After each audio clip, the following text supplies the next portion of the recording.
เราทุกคนขอกราบนมัสการพระครูปริยัติยนุศาสตร์ที่ปรึกษาเจ้าคณะอำเภอเมืองเชียงใหม่เจ้ากล่าวไว้สาพระครูสมุวิศวัตรวรกิจโจผู้อำนวยการสถานีคลื่น104.50 เมกะเฮิรตซ์เจ้าวาดวัดฝ่ายหินเจ้า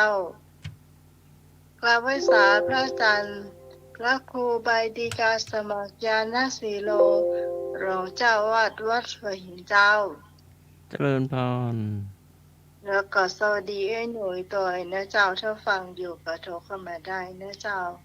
แล้วสำหรับสามเณรนอมรักนี่ก็จะเข้ามาประมาณ4 ทุ่มนะเจ้าสวัสดีคุณผู้ฟังที่อยู่ตามบ้านทุกคนทุกท่านตัว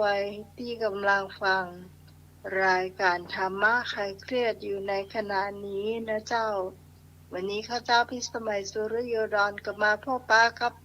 คุณผู้ฟังเหมือนเช่นเคยทุกวันเสาร์และก็วันอาทิตย์นะเจ้าโดยมีทีมงานธรรมะคลายเครียดนะเจ้าที่จะมาทำหน้าที่ตรงนี้3 ทุ่มเป็นต้นไปนะเจ้าวันนี้จะจบกี่โมงก็เราฟังกันแล้วกันนะเจ้าสำหรับเพลงที่จะให้เลือกวันนี้บัวหลวงบึงพระรามนะเจ้าสอนชัยเมฆวิเชียรนะเจ้าแล้วก็แม่ดอกเสลเตอันนี้น่าจะเป็นเสียงร้องของสายันสัญญานะเจ้าเป็นกระแสก็อย่าเพิ่งโทรมานะเจ้ายังมาฮับสายเตื้อเนาะยังฮับสายเตื้ออย่าเพิ่งโทรมา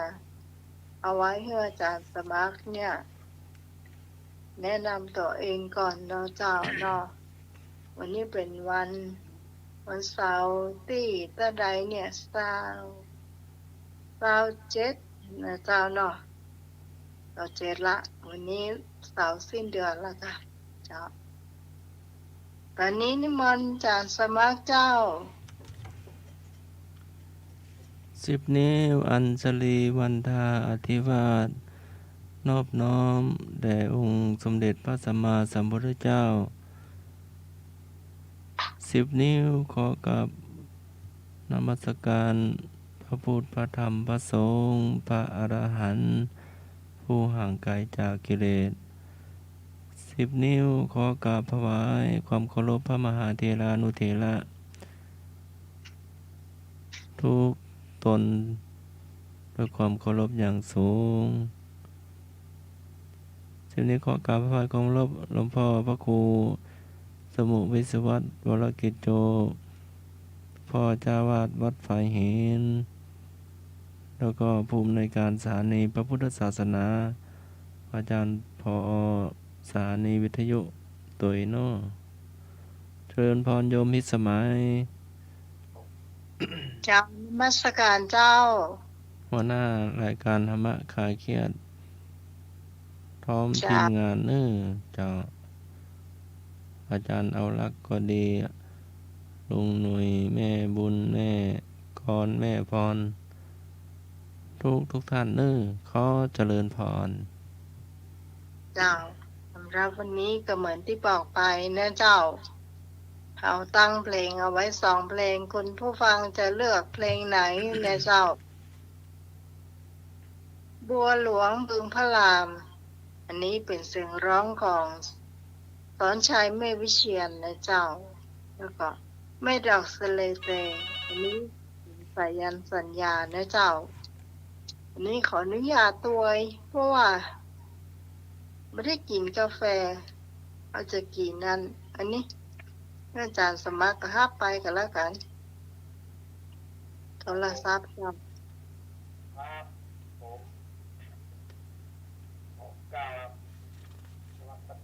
พระอาจารย์วิสุวัตรวรกิจโยครับผมกราบนมัสการอาจารย์สมัครครับผม เจริญพรได้ผม สวัสดีคุณพิสมัยนะครับเน้อ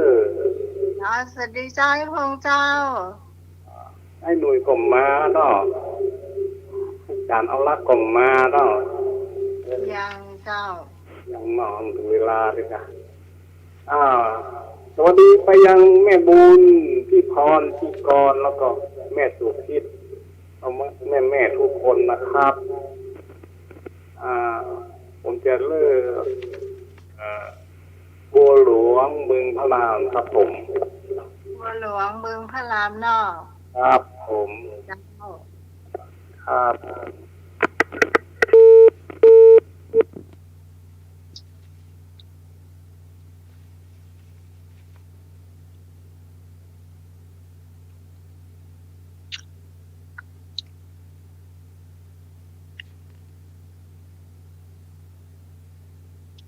จากสมากู้ไปเจ้า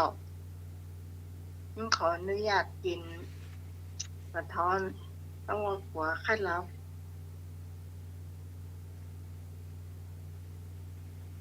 ตอนนี้ก็ฟังเพลงหนึ่งนะ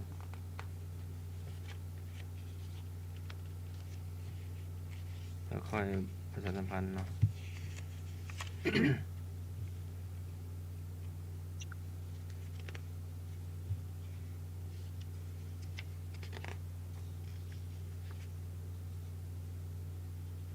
พอเข้ามาได้เจ้าเพลงเลิกเพลงเจ้า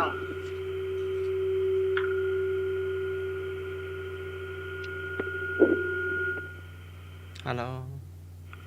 นมัสการครับผมแฟนพันธ์แท้ครับ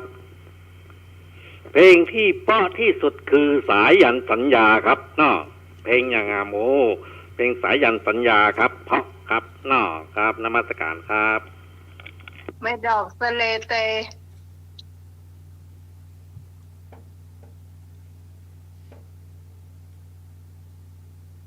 เจ้าโทรเข้ามาได้เนี่ยเจ้า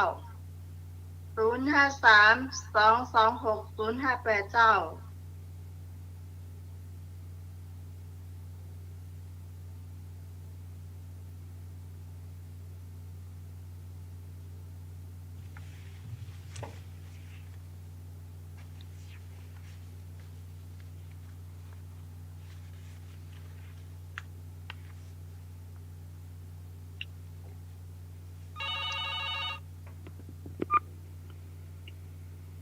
ฮัลโหล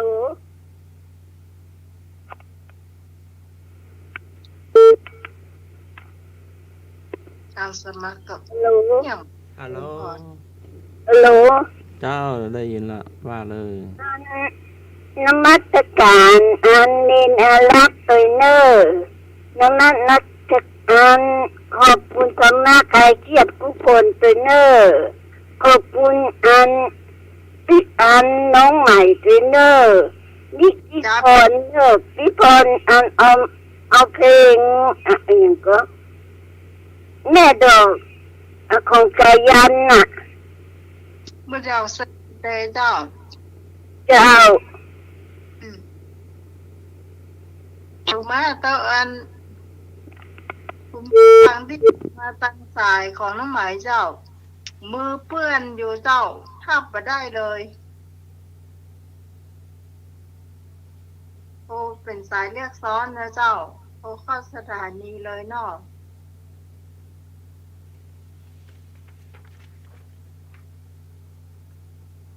โอ้เข้าสถานีนะเจ้า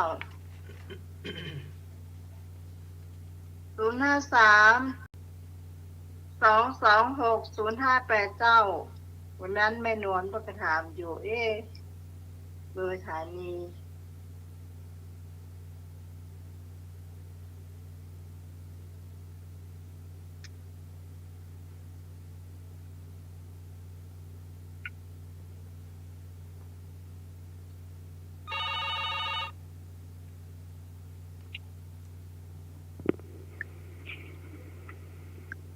จ้าพี่กันจ้านมัสการอาจารย์สมัครค่ะ เจริญพรพี่กรณ์ สวัสดีน้องใหม่จ้า สวัสดีจ้า สวัสดีทวงเตยจ้าสวัสดีทำมือไกลเกลียตู้กันพี่กรณ์จะกรกมลจ้าพี่กรณ์เลือกเพลง บัวหลวงบึงพระลานจ้ะของสอนใจแม่วิเชียรจ้ะ อืม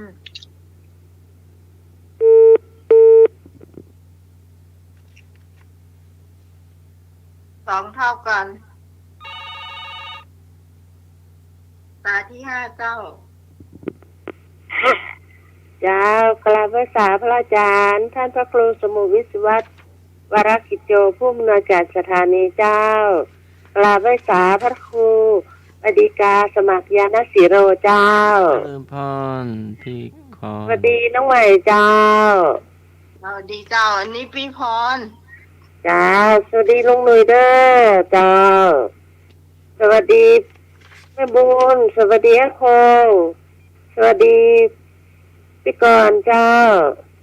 สวัสดีแม่จี้นะเจ้า แม่เที่ยวผ่านใบ บ้าน เดีย ใคว ร นี้ เครียดทุกท่านนะเจ้าพี่พรเลือกบัวหลวงบึงพระรามเจ้า แม่เที่ยวผ่านไปเดียวนี้พี่พรไปเปิดไฟดอก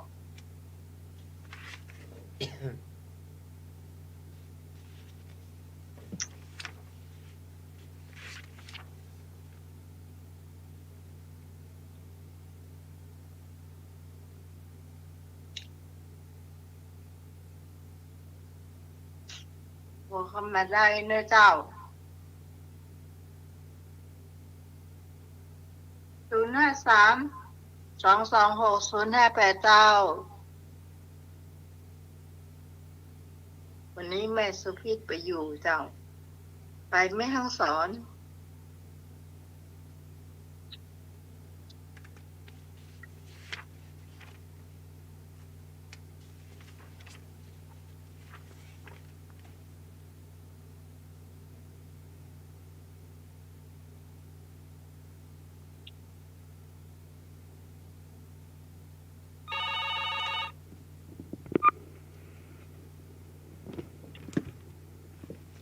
ครับผมฮัลโหล ฮัลโหลเจริญพร ขอบนมัสการท่านอาจารย์สมัครครับผม เจริญพร เองบัวหลวงบึงพลานครับผม ให้มันส่งเนาะ ครับผม อืม ครับ เดี๋ยวก่อนให้มันส่งมีอดีไลน์ก่อน ผมนี่หนุนล่อรถอะ อืม หนุนล่อรถครับ มีกดปุ่มแป๊บเอา ผมมีไลน์ครับงงไปทั้งหมดอ่ะ อาจารย์ถาม ถามยังครับ ถามว่าถ้ามีไลน์ไปส่งไปทางไลน์ไงมันจะง่ายกว่าเยอะ อ๋อ อืม มันแบบมีไลน์อ่ะวันหน้าก่อนไปซื้อไหม ไลน์ต้องโตกันเนาะ เออ ผู้กระจานเรียบร้อยแล้วเจ้า ครับผม มีไลน์ก่อนใจแอนดี้ได้อย่างเดียวเจ้า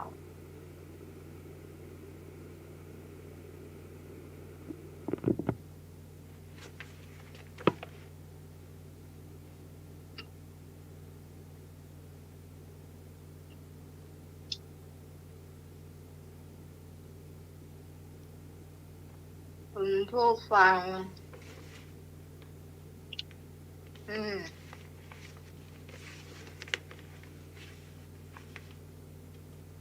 โทรมาตั้งเบอร์น้องใหม่เนอะเจ้า โทรไปตั้งสถานีเนอะ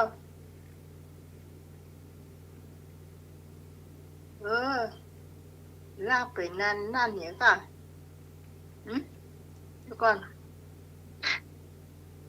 เดี๋ยวก่อน นานอินส่งเธอก็อาจารย์สมัครเราไปห้ามดูเหรอไปโทรมา2 รอบวันนั้นเนี่ย อาจารย์74หรืออาจารย์เนี่ย อ นั่นแหละ คนเดียวกัน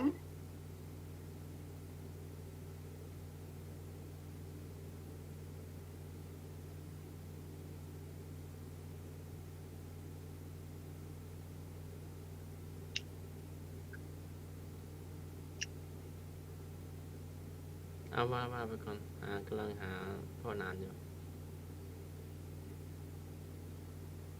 089 เอา 089เลย 089 552 7128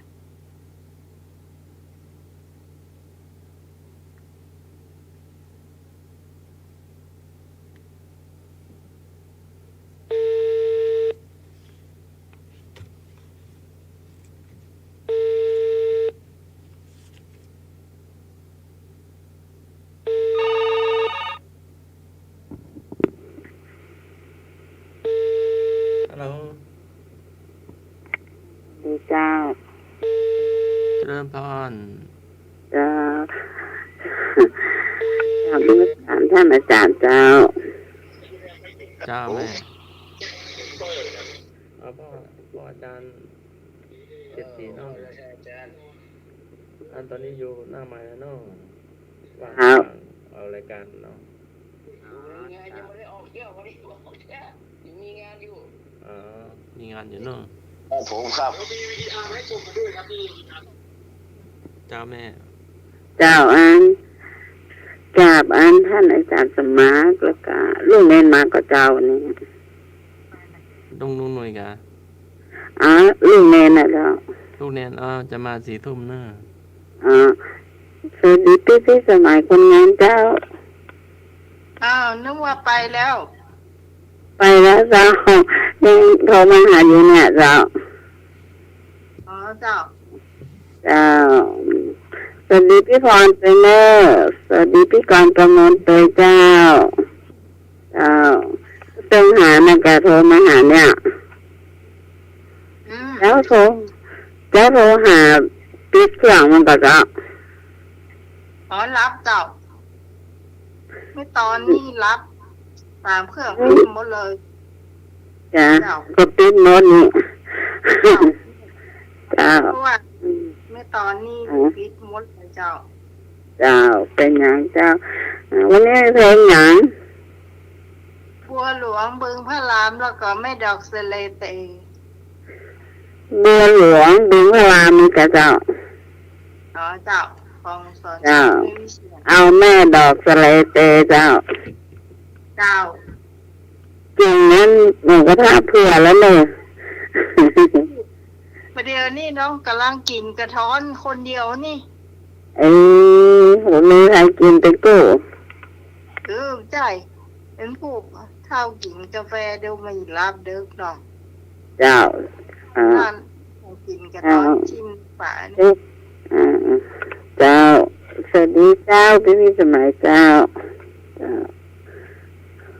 แล้วขอบคุณเจ้า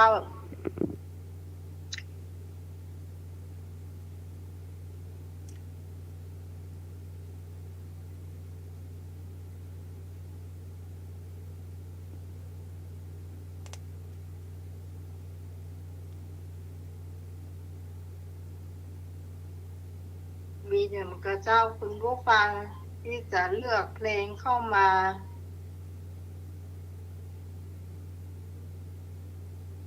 เลือกเข้ามาได้ในเจ้า053 226 058เจ้ามันนั่งกินหน้าต่างพี่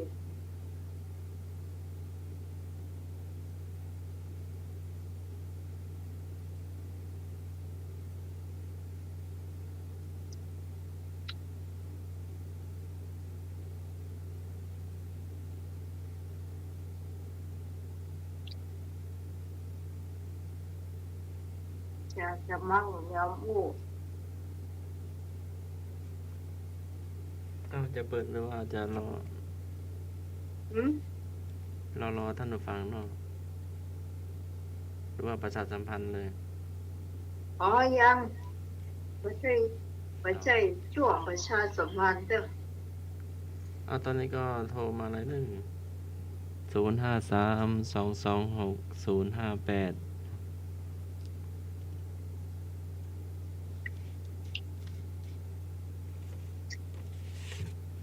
ไอ้นึกร้อยนึก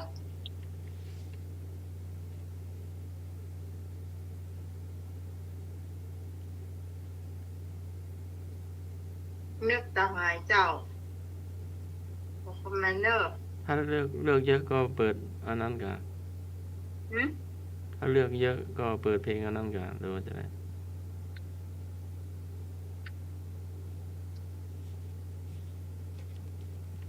เองล่ะ ไม่ถ้าโทรมาเลือกเพลงนี้เยอะก็เปิดเพลงนี้กัน ใช่ นะครับเลือกเพลงเดียวก็เปิดได้เพลงเดียวกันนะ ก็เขาเลือกเรื่องคะแนนมันสูสีอ่ะ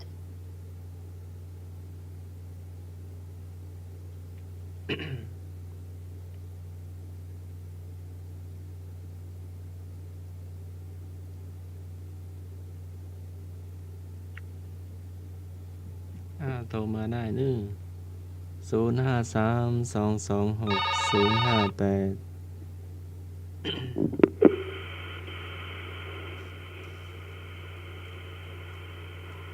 สวัสดีเจ้าน มัสการครับ เสียงนั้นสานี้แบบชัดเจนนะแบบชัดแจ๋วเลยอ่ะมันเสียงก้อยเข้าไปอ่ะอู้ดังๆอ่ะอู้ดังๆเสียงมันก้อยมันแบบได้ยิน ไอ้แบบเปิดดังๆเหรอ เปิดดังๆแล้วมันเสียงมันก้อย ไม่ต้อง ก็เล่น นั่งอยู่ต่างเนี่ย เสียงมันก้อยนะอาจารย์สมัครเสียงก้อยเลยอ่ะครับนมัสการครับ วิทยุออกอากาศหลายคุณผู้ฟังว่าเสียงเบา ลองโทรเข้ามาแล้วเจ้า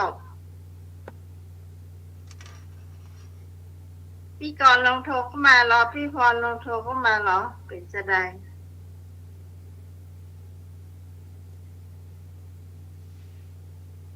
แล้วก็เปิดวิทยุอยู่พุ่นที่นอนพุ่น แต่ก็ยังได้ยินเสียงตัวเก่าอยู่เจ้า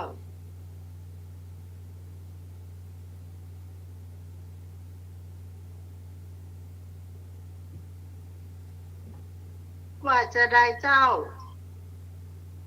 ลองโทรเข้ามาเหรอเป็นจะได้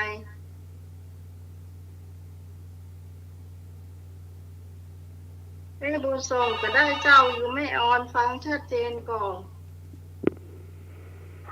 ฮัลโหลเทศ เจ้า อาจารย์สมัครลองอู้เหรอ เจ้าอะไรเจ้า ฮัลโหล อาจารย์สมัครอ่ะมันก้อยกันมันเบาลองอู้เหรอ ฮัลโหล แต่เดี๋ยวนี้ดังแล้วแต่กี้มันเบาน้อยก็กะแต่ก็เสียงอาจารย์ท่านสมัครก็ได้ แต่คนอื่นนี่ปกติดีนะครับ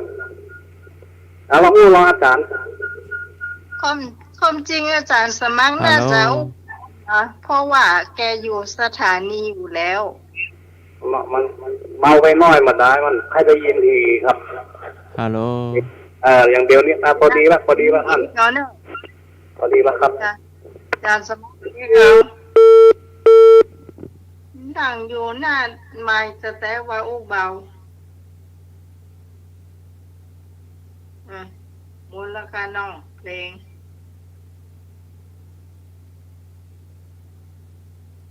ที่นำมาก็คือแม่ดอกสเลเตนนะเจ้า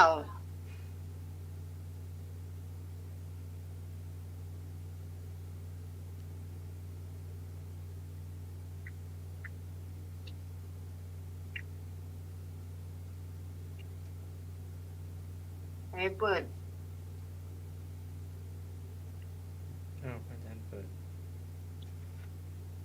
อาจารย์เปิดเนาะ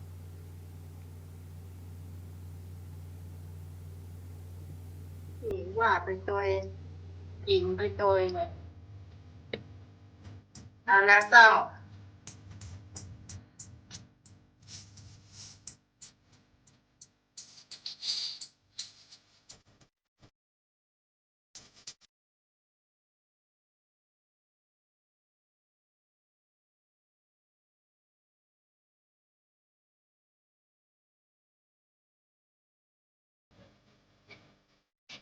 จ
บไปแล้วนะเจ้าไม่ดอกสะเลเต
บัวหลวงบึง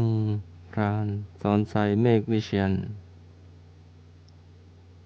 บัวหลวงบึงพระราม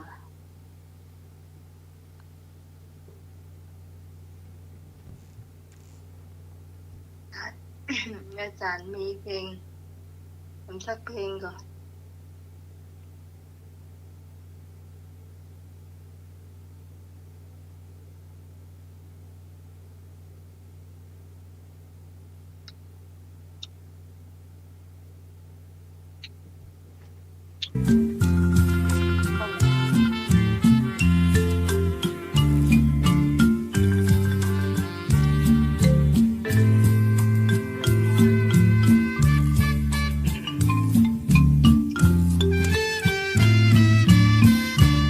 ได้ยินไหม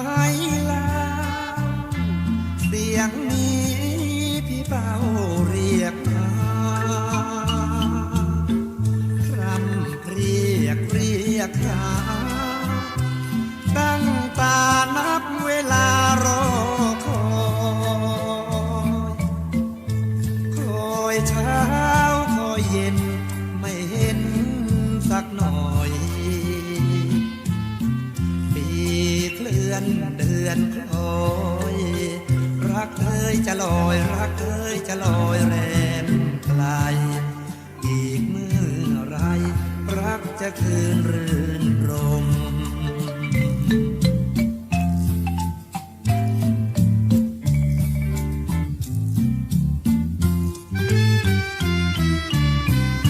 ตะแบกบานแล้วสีม่วงที่พี่ชื่นชมกรีดริ่งระงมน้องปล่อยให้พี่ตรมคนเดียวรวงเอ้ยรวงทองต้องรอคนเกี่ยวรวงข้าวคอยเคี้ยวพี่นี้คอยเหลียวคอยนับวันรอพี่มาหลับเถิดนาทุกเวลาพี่ขอ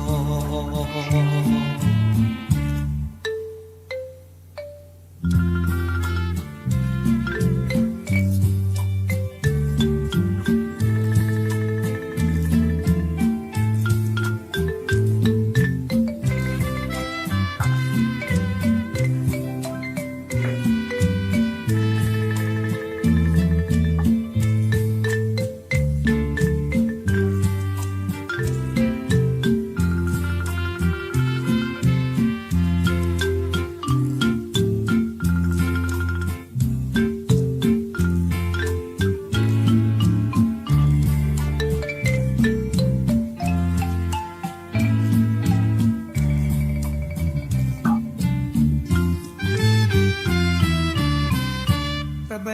กบานแล้วสีม่วงที่พี่ชื่นชมรีดริ่งระงมน้องปล่อยให้พี่ตรมคนเดี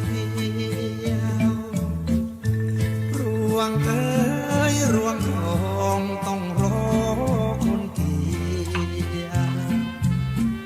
รวงข้าวคอยเคี้ยวพี่นี้คอยเหลียวคอยนับวันรอพี่มากลับเถิดนาทุกเวลาพี่ขอ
ล จ บบ ไปแล้วเจ้า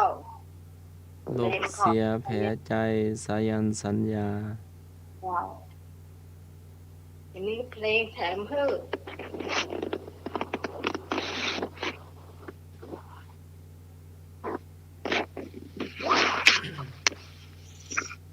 มาอยู่ที่เดิมแล้ว หมดแล้วเนาะ เจ้า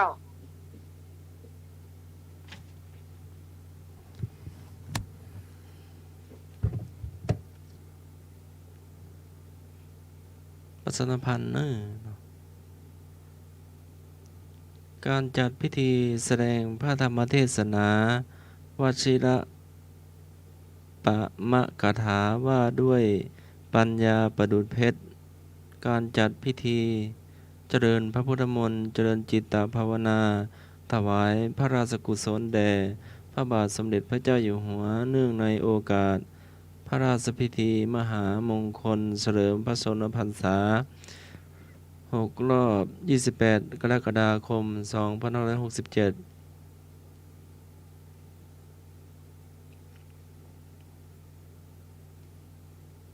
ก็มี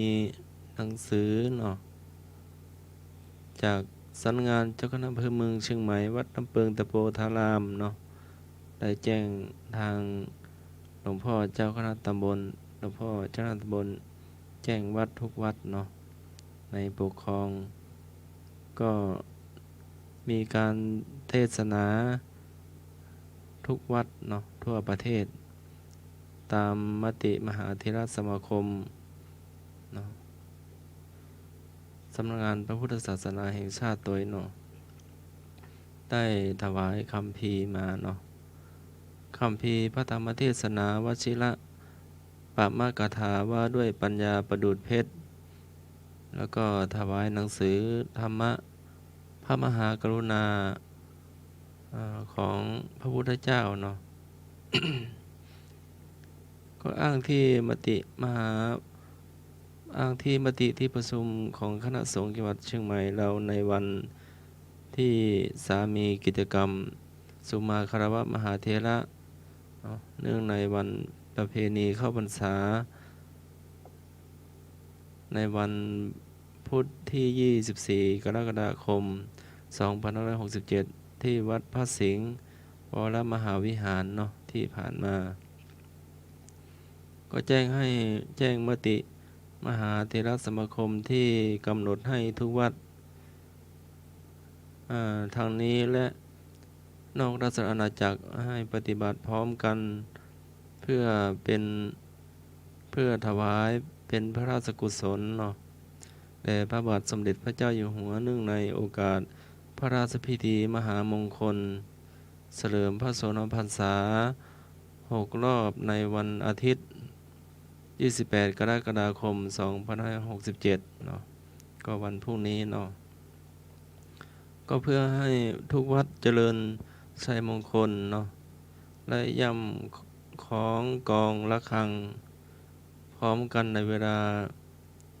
10 นาฬิกาเนาะในวันอาทิตย์ที่ 28 กรกฎาคม ก็ให้ทุกวัดจัดพิธีเจริญพระพุทธมนต์แล้วก็เจริญจิตตภาวนาถวายแด่พระบาทสมเด็จพระเจ้าอยู่หัวหลังทำวัดเย็นในวันอาทิตย์ที่ 28 กรกฎาคมโดยแล้วก็ให้ทุกวัดแสดงพระธรรมเทศนาวชิระปะมะกถาว่าด้วยปัญญาประดุจเพชร ในพิธีแสดงพระธรรมเทศนาในวันพระธรรมสวนะในวันพระพรุ่งนี้เนยในวันอาทิตย์ที่ 28 กรกฎาคม เป็นวันธรรมสวนะโดย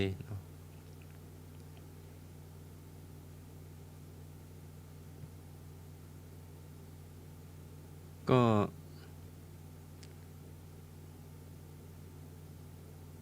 ็ชวนกันมาเนาะฟังเทศน์ฟังธรรมวันพระวันศีลปกติเนาะก็มีคัมภีร์ถวายแด่องค์เทศโดยเนาะแล้วก็ หนังสือธรรมะโดยเนาะ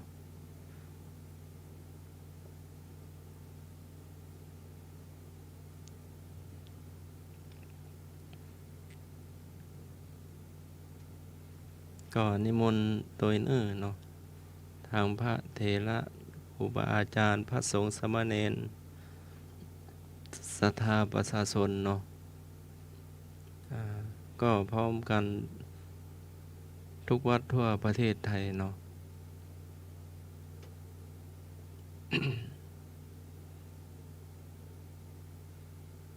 แล้วก็พวกนี้ก็แสดงพระธรรมเทศนาโดยพระอาจารย์พระครูสมุธีรเชษฐ์ชยนันโทเนาะผู้อำนวยการสถานีผู้อำนวยการพอธรรมสถานเนาะอะไรนะ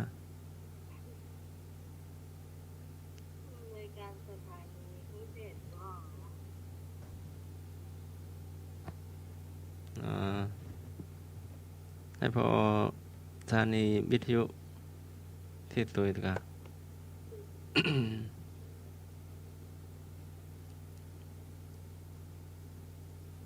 ก็ส่วนใหญ่พระอาจารย์หลวงพ่อพระครูสมุวิศวัตก็ให้โอวาทเนาะแต่เทศยังไม่เคยเห็นเนาะยินแต่พ่อครูปอ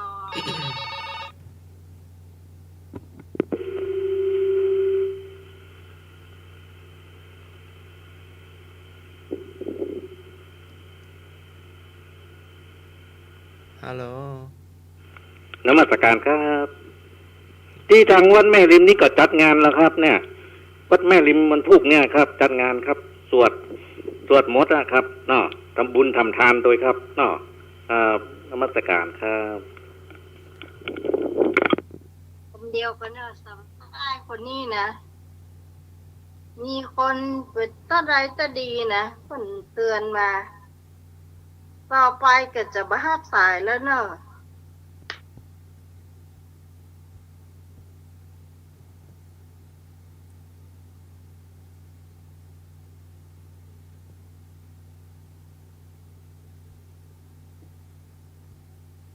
เปิดฟังอยู่ดีๆอู้อยู่ดีๆโทรเข้ามาแทรกละ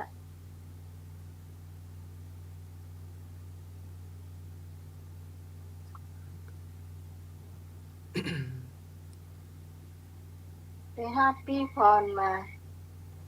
เพราะว่ามีประชาสัมพันธ์อยู่ เจ้าก็มีเรื่อยๆเนาะเดี๋ยวเอาสักอย่างเนาะ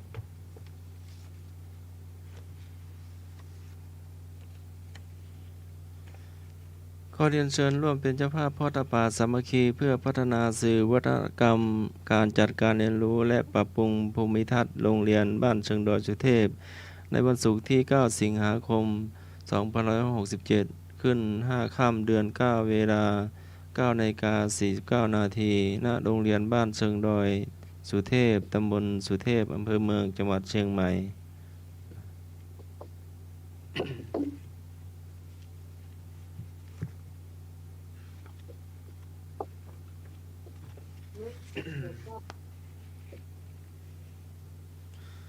พิธีเจริญพระพุทธมนต์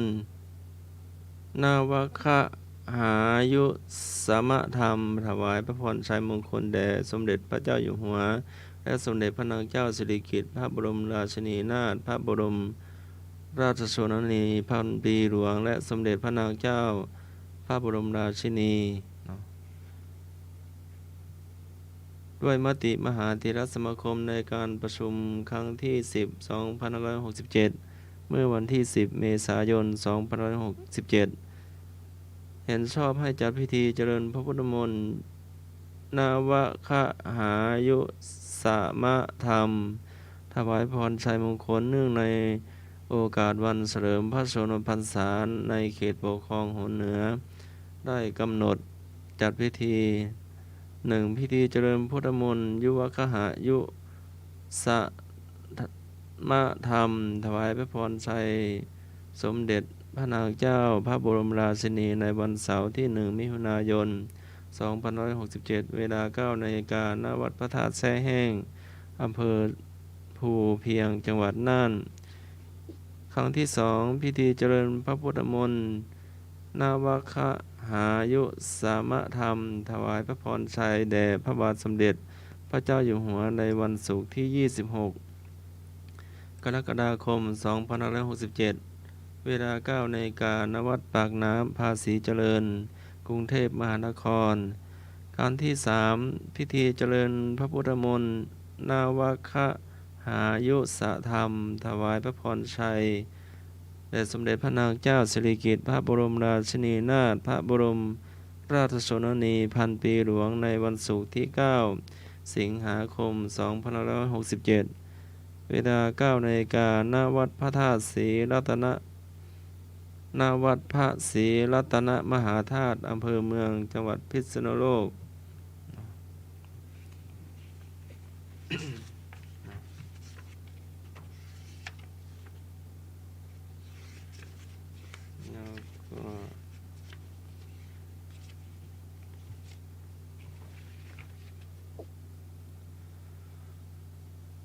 แล้วก็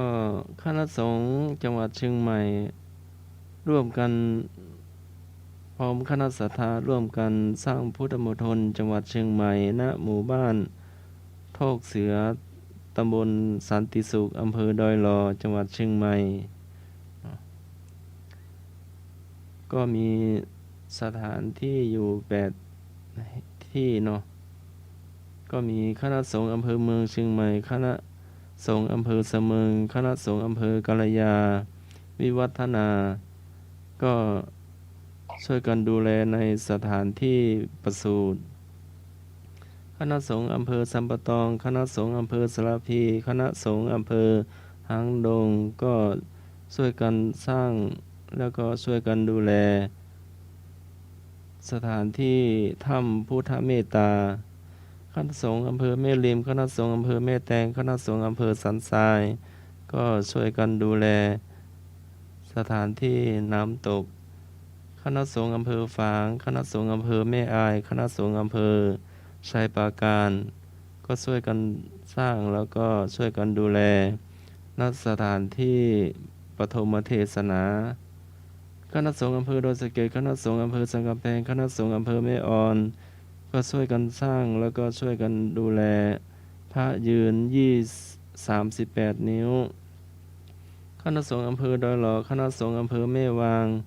ก็ช่วยกันสร้างช่วยกันดูแลที่สถานที่ห้องประชุมใหญ่แล้วก็ห้องประชุมเล็ก 8. คณะสงฆ์อำเภอจอมทอง คณะสงฆ์อำเภอฮอด คณะสงฆ์อำเภอแม่แจ่ม คณะสงฆ์อำเภอดอยเต่า คณะสงฆ์อำเภออมก๋อย ก็ช่วยกันสร้างแล้วก็ช่วยกันดูแลห้องพักผู้ปฏิบัติธรรมเนาะ ก็ช่วยกันสร้างพุทธมณฑลจังหวัดเชียงใหม่เนาะ ก็เป็นของทุกๆคนเนาะ ก็ช่วยกันสร้างช่วยกันดูแลเนาะเจ้าเพื่อถวายเป็นพุทธบูชาเนาะ ก็ประชาสัมพันธ์ก็ประมาณเท่านี้เนาะ ไปหาพี่พรมาก่อน สำหรับพระป่าสามัคคีของเรายังมีเหมือนเดิมนะเจ้าวันที่12 เดือนมกราคม วันนี้หลานสาวก็เข้ามาอู้ตัวอยู่ว่าจะอู้กับพระอาจารย์พอสถานีพระเจ้าพัดลมไอ้น้ำแบบใหญ่ว่าแบบใหญ่พอดีเขาเจ้าโทรไปแล้วก็อาจารย์มาได้รับสายเนาะก็มาอู้กันช่วงบ่ายอู้กันช่วงบ่ายแล้วก็หลานสาวไปอยู่ก็เลยก็น่าจะเป็นปัจจัยเจ้าเอาไว้ให้อาจารย์ไปน่าจะไปซื้อเองคนเดียวจะได้กี่ตัวนั่นก็ยังไม่รู้เลยเนาะเนี่ยก็เริ่มเอาลงเฟซในไลน์กลุ่มเพื่อนฝูงเพิ่นก็ตักมากันหลายละ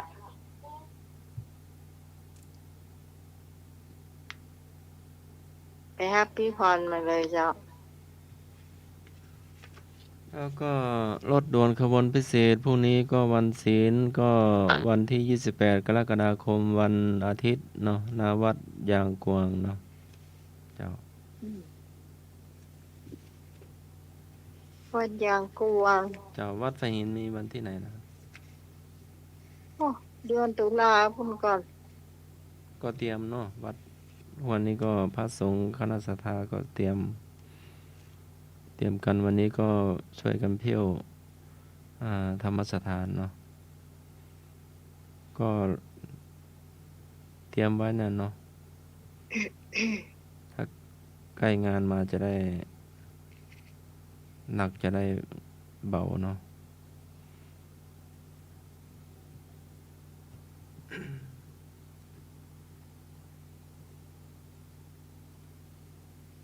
ตอนนี้ก็ไปรับแม่พรก่อนเนาะก็รอลุงหน่วยน่าจะพักอยู่เนาะ อาจารย์เอาละก็จะมา4 ทุ่มเหมือนพระเจ้า เจริญพร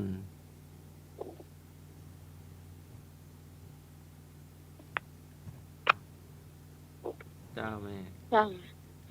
จ้า ชัดเจนแล้ว จ้า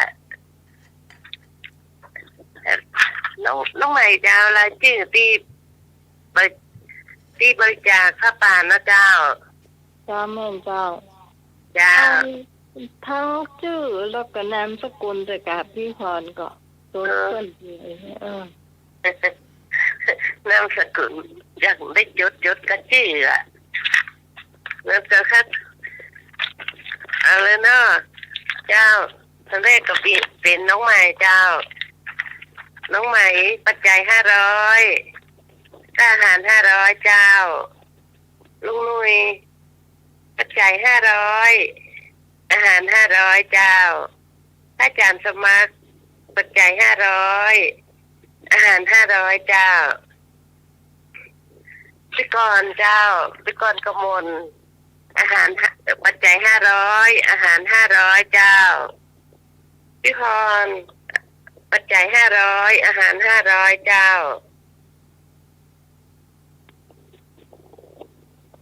แม่สุพิษปัจจัย200อาหาร200เจ้าแม่จันทราครั้งแรกเนาะปัจจัย300อาหาร300และเพิ่มเติมมาทีหลังเนาะ1,000 บาทเป็น1,600เนาะจ้ะ โอนมาเรียบร้อยแล้วก็น้องใหม่ไปกดมาเรียบร้อยเจ้า จ้า แล้วก็แยกไว้เลยเนาะเอาไว้ดีเจ้าแล้วก็รวมไปถึงเงินของก้าหันหอยหนุ่ยนี่ก็แยกไว้แล้วเจ้ากับของน้องใหม่นี่ก็รวมเป็น 1,000 บาทเหมือนกันเจ้า จ้า เพิ่มนี่ต้องไปอยู่ที่ได้หน่วยเนาะ เพิ่มเติมไอ้บุญจงเนาะอาหารปัจจัย500อาหาร500ไอ้พงปัจจัย300นามสกุลเปิ้นวันละรักนะเจ้า จ้า วันละรักเจ้า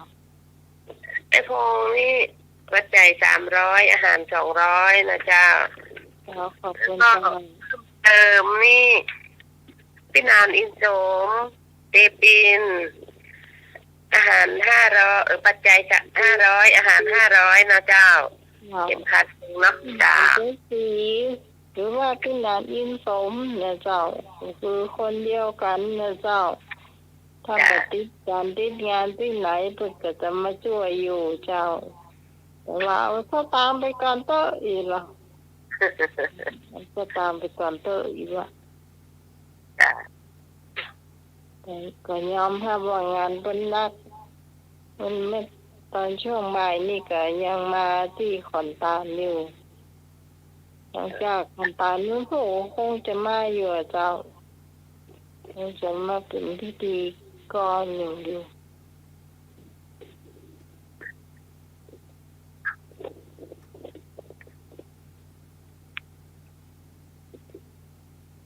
จากพี่พรจะวางก่อนหรือว่าจะได้หรือว่า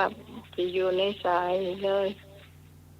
น่ะผมรู้ปกครัวไปเบ็ด จะหมดทีหลังเนาะเดี๋ยววางก่อนถ้าตอบปัญหาพี่ตกโพสเครื่องน้อยมากันนะเจ้าถ้ากับเดียวนี่จ้ะจ้า โอเคเจ้า จ้า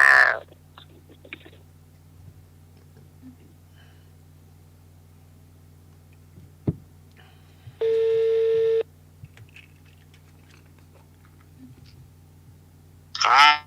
ครับผม มาแล้วดู เจ้าพี่มนต์เจ้าทักทาย ขอกราบไหว้สาท่านอาจารย์ท่านพระครูสมุวิศววรกิจโยผู้อำนวยการสถานีวิทยุคลื่นพระพุทธศาสนาการศึกษาและวัฒนธรรม 104.50 เจ้าอาวาสวัดฝ่ายหิน พร้อมไปด้วยพระสงฆ์องค์เน้นทุกรูปทุกองค์ด้วยความเคารพครับผมขอกราบนมัสการท่านอาจารย์ท่านพระครูใบดีกาสมัครญาณสีโลด้วยความเคารพครับผม ครับผม และก็สวัสดีโยมพี่สมัยผู้ดำเนินรายการ อ๋อ นมัสการเจ้า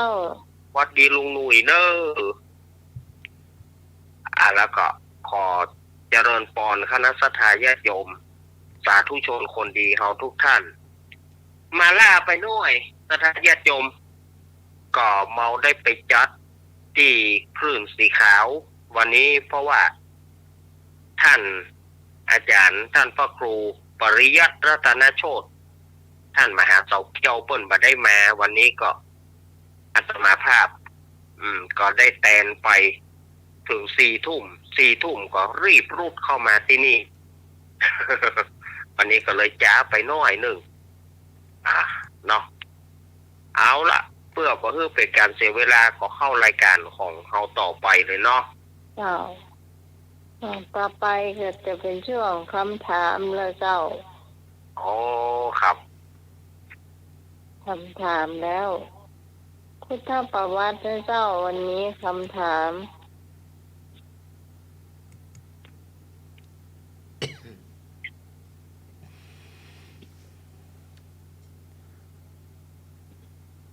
อังคะ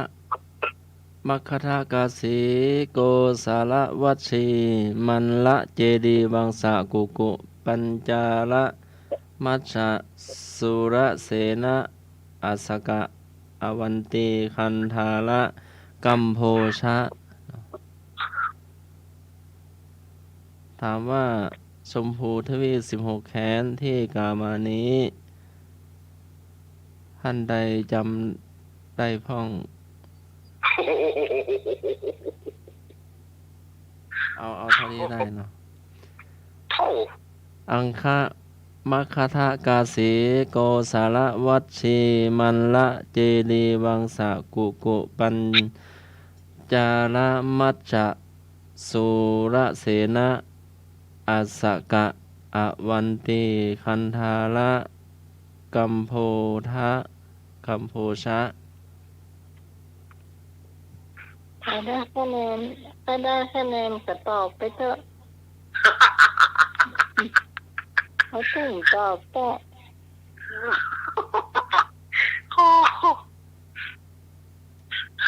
แต่ละจื่อเนาะ เอา เอา ที่ ไปตอบ จำได้ ได้ก็ลองตอบมาเลย เอา ญาติโยมเด้อ จำได้ เอาไปตอบได้ก็ลองตอบเข้ามา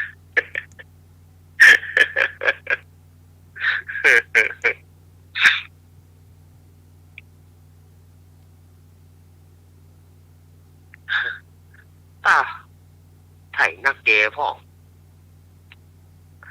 ดักวิด ใครที่จำได้ยกแวนก่อน 16 แคว้นกันนี้เนาะชมพูทวีปว่ะ ที่ตอนนั้นหลวงพ่อพระครูปริยัติยานุสารก็พาไปอยู่เนาะไม่รู้ว่าเจอที่เดียวกันก็ประสานที่ประสูติตรัสรู้ปรินิพพาน ก็แม่นนั่นนะว่าก่อน มันชมพูทวีปนะแต่มันอยู่คนตีคนต่างนะกะ สถานที่ประสูติมันเป็นเนปาลไปแล้วเดียวเนี่ย เนาะ อืม อืม น้าไหมพาไปเอวเนาะ ไปล่องหนบนอากาศพวกอะรับเปล่ากะรับเปล่าพอไปตรงนี้อากาศให้ปะอยู่ค่ะ พ่อถ้าป่าพอไปอยู่เนาะ ฮะ ถอดผ้าป่าปอปอย พอตั๋วเครื่องบินไม่ใช่ปออยู่ก้า ตัวเครื่องบิน เตียวไปเตียวหดงเหมือนตุลุงอุดนักเนาะ ปัด มันเตียวเก่งแท้ กี่แรงฮะเอามีไปตอบสักคนนะผมว่าเปลี่ยนคำถามเถอะ คำถาม น้าไหมจำได้อยู่เนาะสักแฟนก็ยังดีเนาะ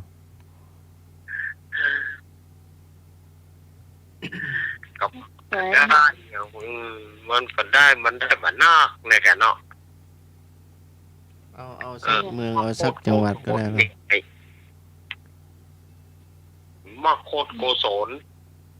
พันธะเจดีย์พันธะเจดีย์ ญาติโยมไทยมา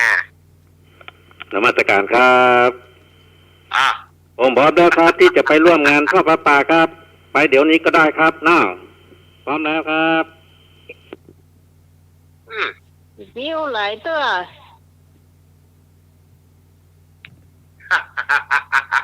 บอกแล้วนายจะวิวหลายตัว มีสีประกัน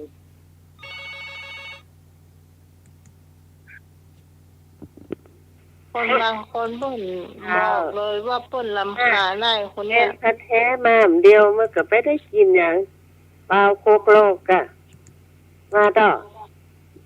ฮะ เท้าที่คอนตอบแควนมันละอวันตี แล้วก็น่ะได้จำได้2 อันแน่นะจ้า พันธะเจดีย์นี่ตอนกันไปปะ เนาะเดี๋ยวมาไก่ได้มั้ยอ่ะนักกว่านี้คงแบบบาจอมละก็ยังปอม่วนปองานกันอยู่เนาะ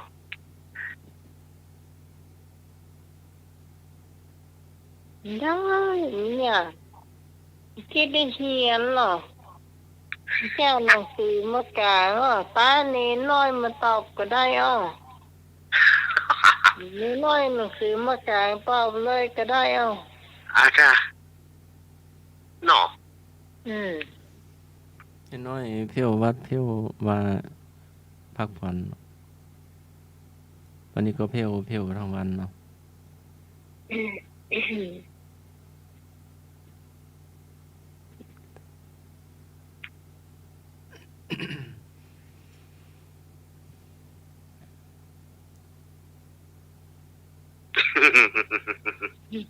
เฉลยป่ะ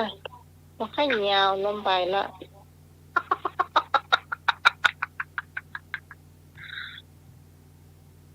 เฉลย ที่การไปวัดอย่างเงี้ยแล้วเดี๋ยวขอจะถามอาจารย์สมัครนี่มาถามคำถามอ่านล่ำไปเลย หมูเนาะเว้ยแก โอ้โหไปคนถามอ่านนี่ 16แคว้นคืออังคะมัคคทะกาสีโกสาลวัตสีมัลละเจดีวังสะกุปัญจาละมัสสะสุกาเสนะอาสะกะอวันติคันธาละโกสะโกภากัมโพชะ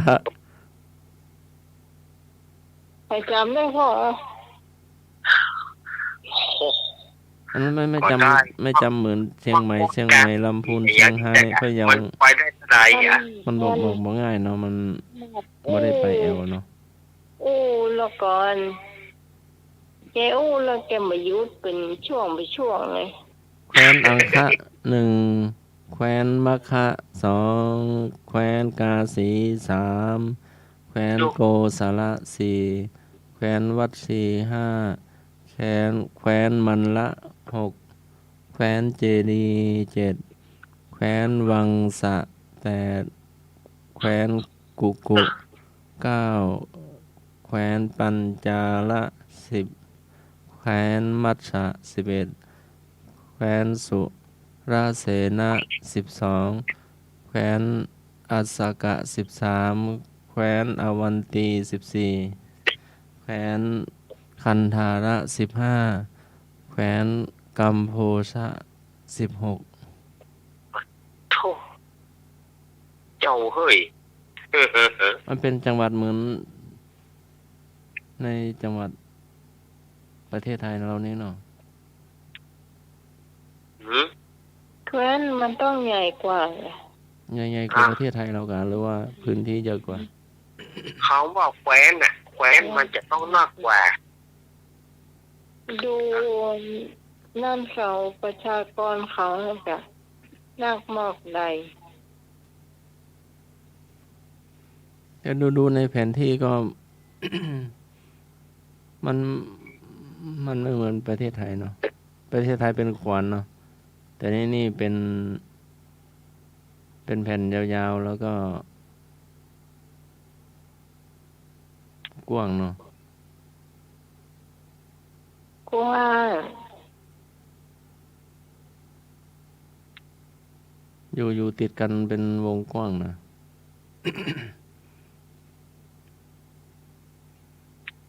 กว้างกะให้ออกจากประเทศ แบ่งไปกี่ประเทศลำเดียวเนี่ย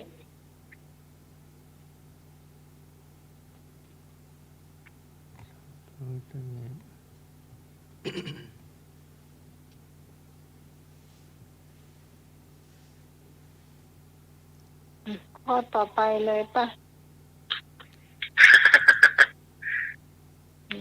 จะทำไม่เสียเวลา คำถามข้อที่2ประเทศใดไม่ได้อยู่ในดินแดนชมพูทวีปกเนปาลคอินเดียงปากีสถานคศรีลังกาประเทศใดไม่ได้อยู่ในดินแดนชมพูทวีปกเนปาลขศรีลังกาคอินเดียงปากีสถานไม่ได้อยู่ในดินแดนชมพูทวีปไม่ได้อยู่แดนชมพูทวีปอ้าวสถาญาติโยมก็ลงตายเข้ามาเนอะ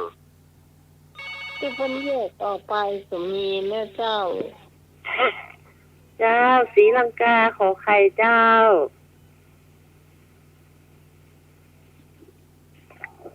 ไม่พอเนาะไอ้ยากาศรีลังกา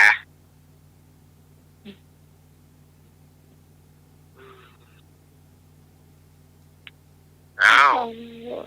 ประเทศเนี่ยขอไฟเนี่ย นะ ขอไฟนี่อย่างก็ ประเทศศรีลังกา ศรีลังกา เจ้าน มัสการครับคำตอบสุดท้ายคือปากีสถานครับนอครับนมัสการครับ อ่าปากีสถานนี่อย่างก็งองู ครับ ขอ ผ ไก่ มงงูครับ งองูเนาะอ้าวตายเข้ามา สมนึกมาหรือยังวันนี้ อย่าง ไอโพงตะกี้กับปะกันกำหนึ่ง ก่อนโทรมาทายเพลง พี่กรณ์นะคะขอไข่จ้ะ ไม่ก่อนเขาขอใคร จ้ะรักการนะจ๊ะมีรักค่ะ สวัสดีแม่ก่อน วันนี้ ไอ้พงมาช่วยกันทายเมื่อกี้ไอ้พงมาอยู่ไอ้เนิร์กช่วยกันทายเด้อพี่แม่สุพีเข้ามาสวัสดีแม่สุพีเจเนอร์ อาจารย์ไทยจ้ะแม่นวลแม่มน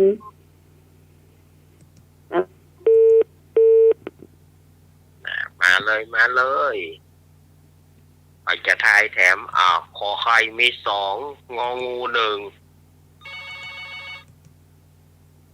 ขอไข่2งองู1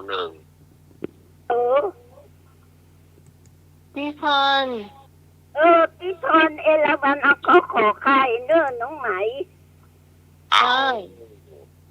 เจ้า ไข่เนาะ ขอไข่ศรีลังกาโอ้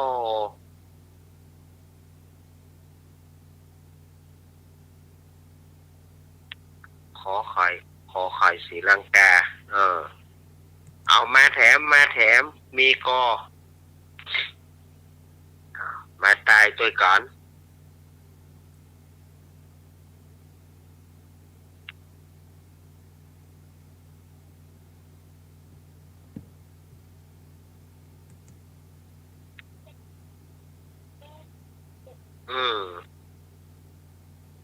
ชุ่มสาวเอสแล้ว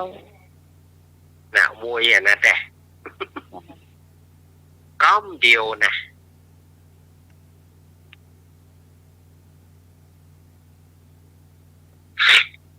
เอามาแถม ต่อคนผู้ฟังให้พงมีไหนล่ะ ไอ้พง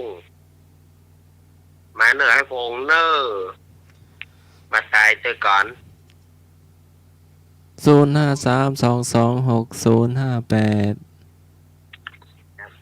เบอร์เดียวกันทำไม0532260058เจอเธอสายว่างพง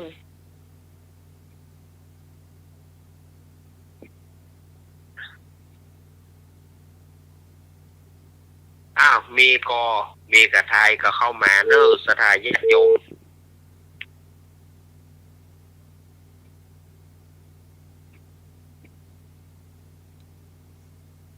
สำรับไอ้บุญส่งและเจ้าไอ้บุญส่งที่อยากได้เห็นที่ใดจะได้ก็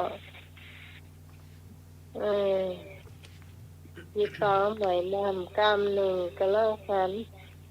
หลังใหม่เนาะ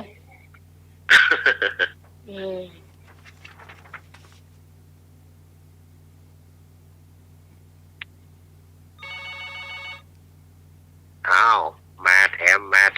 ม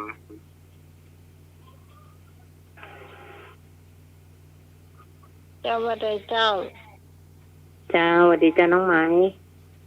จ้าไม่นวล เจ้าใบสายท่านสมาพระอาจารย์ แล้วก็พระอาจารย์ในรักแต่นะจ๊ะ เอาสวัสดีแม่นวล เจ้าสวัสดีพี่กรณ์แล้วก็พี่หอมแต่นะจ๊ะไม่บุญแต่เนอทำให้ใครเครียดทุกคนเลยนะจ๊ะไม่นอนตัวเปิ้ลนั่นนะจ๊ะเอาข้อขอไข่เนาะ จ้า ขอไข่เนาะแม่นวลต่อ เจ้าแค่ไม่นอนนี่มืดตื่นบักให้หูต้องรนแต่ก้นเปิ้นเจ้าสวัสดีเจ้า เสียงเอาเนาะเสียงเอา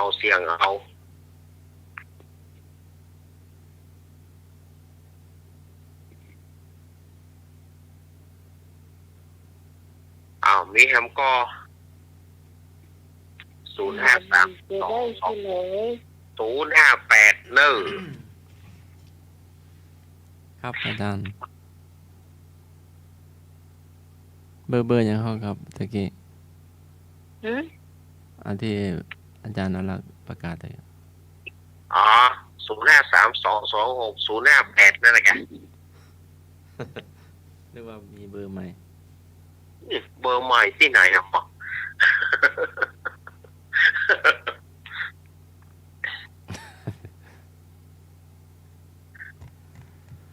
เฉลย ประเทศใดไม่ได้อยู่ในดินแดนชมพูทวีปคือประเทศศรีลังกาขอไข่ เอาศรีลังกานี่มันได้อยู่ในเขตชมพูทวีปกะ อืม ปกตินั้นนี่ว่าจะอ่าน ครับ หรือว่าเราไปดูดีๆก่อนเนาะ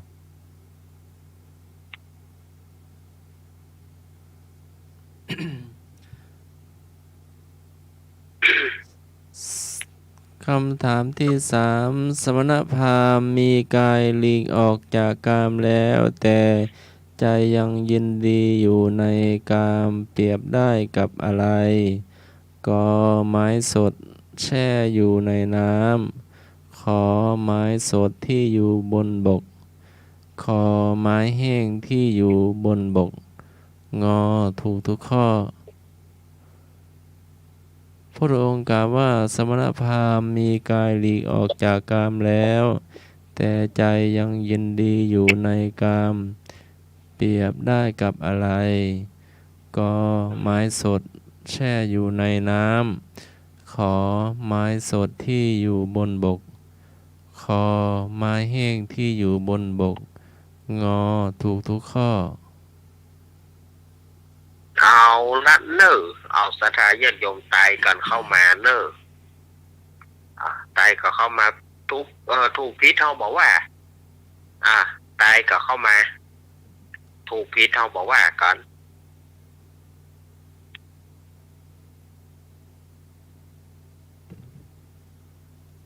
มีก็หาโทรเข้ามาได้เลยเนอ เจ้าวันได้เลยเจ้า มาละ เจ้าพี่ฮอนแล้วก็ไก่ดีกว่าไม้ที่อยู่ในน้ำเจ้า ไม้แก่อยู่ในน้ำหรอก เจ้า ครับ สวัสดีแม่นวลเจ้า สวัสดีแม่สุพิตเจ้า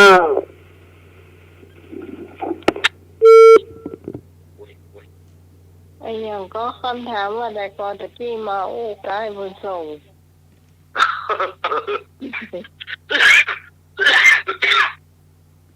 พระองค์กล่าวว่าสมณพราหมณ์มีกายหลีกออกจากกามแล้ว แต่ยังยินดีอยู่ในกามเปรียบได้กับอะไร ก็ไม้สดแช่อยู่ในน้ำขอไม้สดที่อยู่บนบกขอไม้แห้งที่อยู่บนบก งอถูกทุกข้อ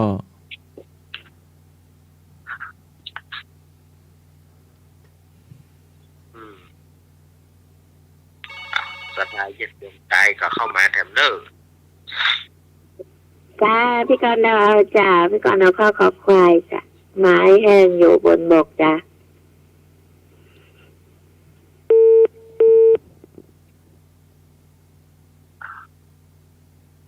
กอไก่เวพรเอากอไก่แล้วก็แม่กรเอาคอควายไม้แห้งที่อยู่บนบก เดี๋ยวก่อนถ้าต้องตีคำถามว่าถูกก่อน มาแถมเนอ ฮัลโหล เจ้า พี่พรขอข้าวกอไก่เนอะ เจ้า เจ้า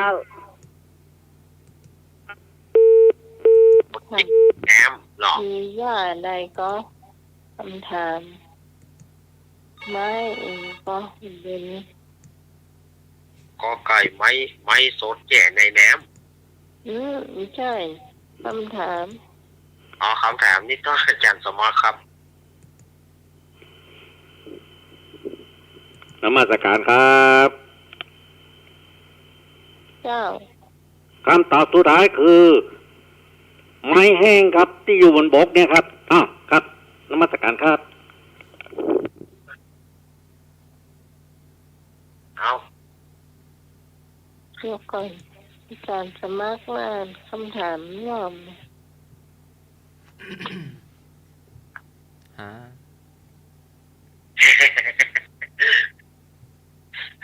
คำถามยอม เจ้า เดี๋ยวเอาก่อนก็ได้มา จ้ จ้าน้องไหมนอนกระเดานะเจ้าเอาไม้แห้งแช่น้ำ ให้แช่น้ มีเหรอจ๊ะ ไม้สดแก่น้ำครับแม่ นะ ำไม่ครบ สด ไม่ แก่ คร น้ บอยู่บนดินก็ ำอ่า ถ้ามันมีไม่ให้แช่น้ำก็มีนะถ้าอย่าง เอามามีนะจ๊ะเอาไว้สดอยู่บนบกบอกนี่ก็จ้ะ นี่ไม่นอนจะตอบข้ออย่าง มันมีข้ออะไรอย่างก็ไม่มันเดาเอาเนาะ ไม้สดแช่อยู่ในน้ำกอไก่ขอไข่ไม้สดที่อยู่บนบกคอควายไม้แห้งที่อยู่บนบกงองูถูกทุกข้อ ถูก เอาดิถูกทุกข้อดีกว่า เมา ฮะ หมอ เมาเนาะ ที่จริงก็ไก่กัน ฟั นะ งคำถามก่อนค่ะ เปรียบเสมือนไม้สดชุ่มด้วยยางทั้งแช่อยู่ในน้ำเมื่อนำไม้มาสีกันย่อมไม่เกิดไฟ เหมือนบุคคลที่ยังไม่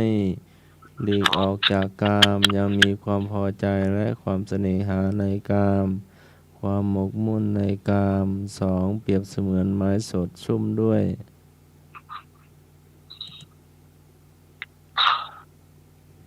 ที่อากอไก่นะเจ้า สองเปรียบเหมือนไม้สดชุ่มด้วยยางตั้งอยู่บนบกไก่น้ำถ้าบุรุษพึงมาด้วยหวังว่าจะเอาไม้นั้นมาสีกันให้เกิดไฟจากทำให้ไฟปรากฏเหมือนบุคคลผู้หลีออกจากกามแล้ว แต่ยังมีความพอใจในกามหมกมุ่นในกามความเล่าร้อน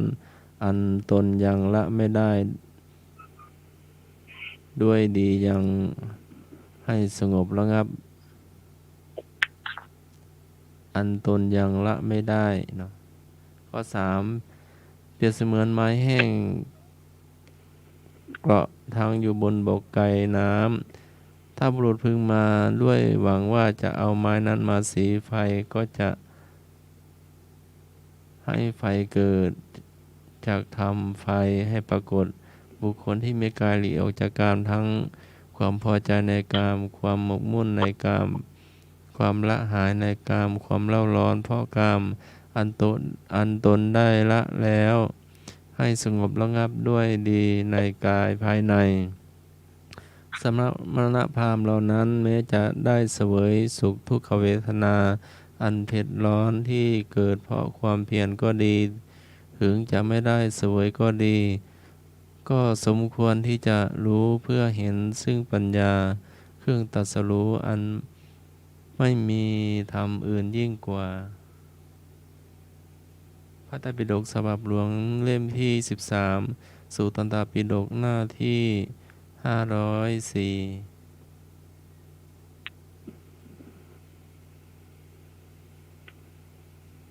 ไม่นอนเอาถูกทุกข้อ ทุกๆข้อกัน แม่นวลเราถูกทุกข้อเนาะ จ้า เหมาเลยเนาะแม่นวลเนาะ จ้าไม่นอนเมาจ้าอย่าไปแดง เออเหมาหมดเลย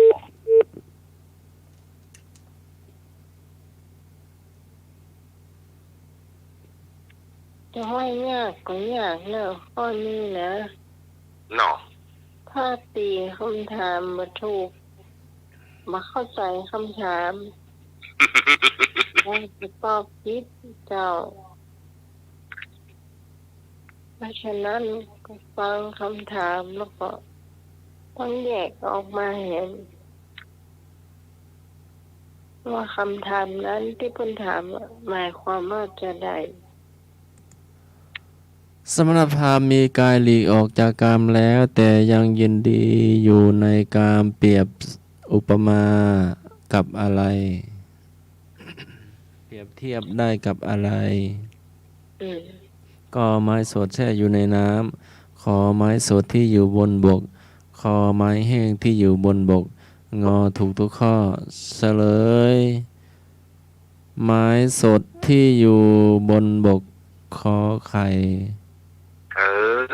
มีไปได้โบ เจ้า มันเป็นอะไรไม้สดนะไม้ ไม่สดนี่คือถึงแม้มันจะล้มแล้วเนี่ยมันยังเป็นไม้สดอยู่เลยมัน เขาตัดมากองไว้บนบกอ่ะ มันมาตายเตื้อ เขาตัดในไม้นะ ตายเนี่ยคือไม้มันแห้งแล้วมันตายแล้วอันนี้มันเป็นคนที่ถึงแม้จะออกจากกรรมแต่ว่ามันยังเมามัวกิเลสอยู่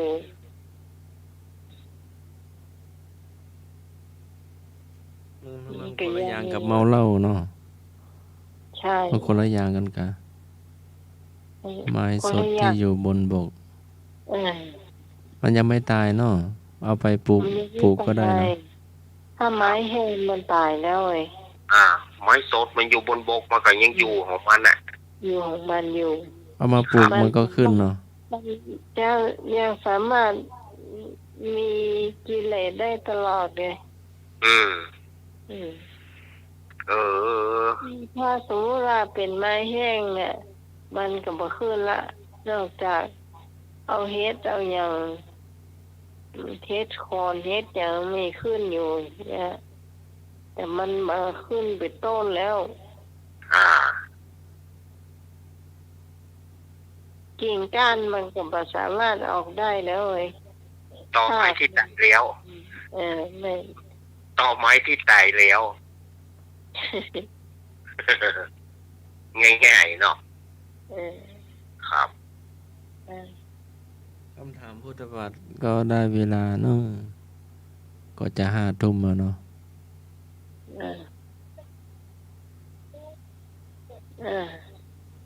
ต่อไปเป็นช่วงสามเณรเอาละเจ้า ครับ มาถึงช่วงของการเล่านิทานเนาะ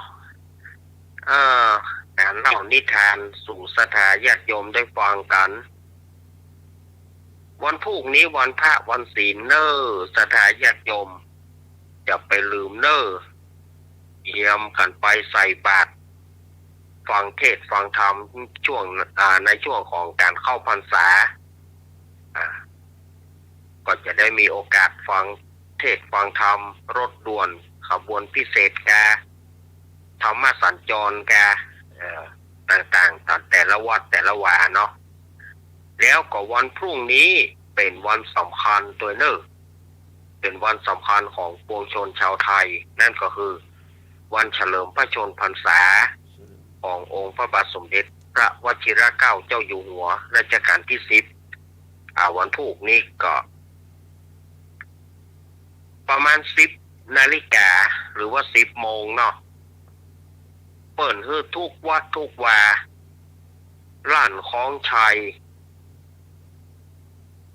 ล้านละฆังกลองวันพรุ่งนี้เพิ่นฮึกกระหึ่มกันไปทั่วเนอะวันพรุ่งนี้แต่ละวัดแต่ละวานะแบบ10 โมงไปต้นไปเนาะ10 นาฬิกา10 โมงนี่ก็เปิดให้วัดทุกวัดล้านคล้องชัยล้านละฆังกองไปมีกองปูจากตีกองปูจามีละกังกับตีละกัง โอ้วันพรุ่งนี้ก็เพื่อเปิดว่าคอยอย่างเดียวเนาะที่เสียนาฬิกาตายเนาะเนาะเสียนาฬิกาตายนี่ยุ่งนะ ยุ่งทันทีเด้อวันพรุ่งนี้ก็เขาได้ทำบุญกันหลายๆอย่างเนาะทำบุญเป็นพระราชกุศลตัวแล้วก็ทำบุญในพรรษาตัวเนาะวันนี้ก็อย่าว่านิทานก็บ่ใจมันเป็นเจี้ยเนาะมันเป็นเจี้ยวันนี้จะเอาในเรื่องอุ้ยแม่นกแต้ ญาติโยมผู้จักนกแต้ก็นกแต้ที่มันนอนเอาตีนก้อมฟ้านั่นนะถ้าภาคกลางเปิ้นฮ้องไว้อย่างก็นกกระแตแต้แวดอีกภาคกลางน่าจะเป็นอันเนาะ แต่บ้านเฮาเขาว่านกแต้จิมห้องแต้ตะเวทนี่นะเรื่องนี้เป็นเรื่องของอุ้ยมานกแต้ เหมือนจะตายนกแต้มแต่แวดเนี่ยจ่ายใกล้จ่ายมายิ่งฝนตกซ้ำให้บินไปห้องไปแต้แต่แวดนี่ เปิ้นว่าเรื่องอุ้ยมานกแต้นี่เป็นเรื่องอย่างใดเดิมทีเนี่ยมีคนเฒ่ามีแม่อุ้ยเนาะเพราะว่าคนเฒ่าเดี๋ยวจะโคตรทำละมีแม่อุ้ยคนหนึ่งชื่อแม่อุ้ยมาแม่อุ้ยมานี่แกก็หันว่าอาชีพอันใดก็บะล่ำบะรวยอาชีพทำอาชีพใดก็บะล่ำบะรวยแล้วก็ร่างกายก็เท่าละก็เลยหาวิธีที่แปลกๆ หาวิธีแปลกๆก็คือเอานกแต้นะบ้านเขาว่านกแต้นี่นะหรือว่านกกระแตแต้แวดนี่นะไปเอานกแต้มาเลี้ยงเอานกแต้มาเลี้ยงไว้ถ้าใหญ่มาก็ย่างขาย มันจะกินได้ป่ะฮะมันไม่ใช่ตัวใหญ่นั่นนะเนาะบอกว่าก็เปิ้นเนาะก็อุ้ยมานี่ก็ขยายไปเรื่อยๆทำไปไปเสาะยับนกแต้แล้วมีลุงตูนลุงโอดนะเป็นลูกมือ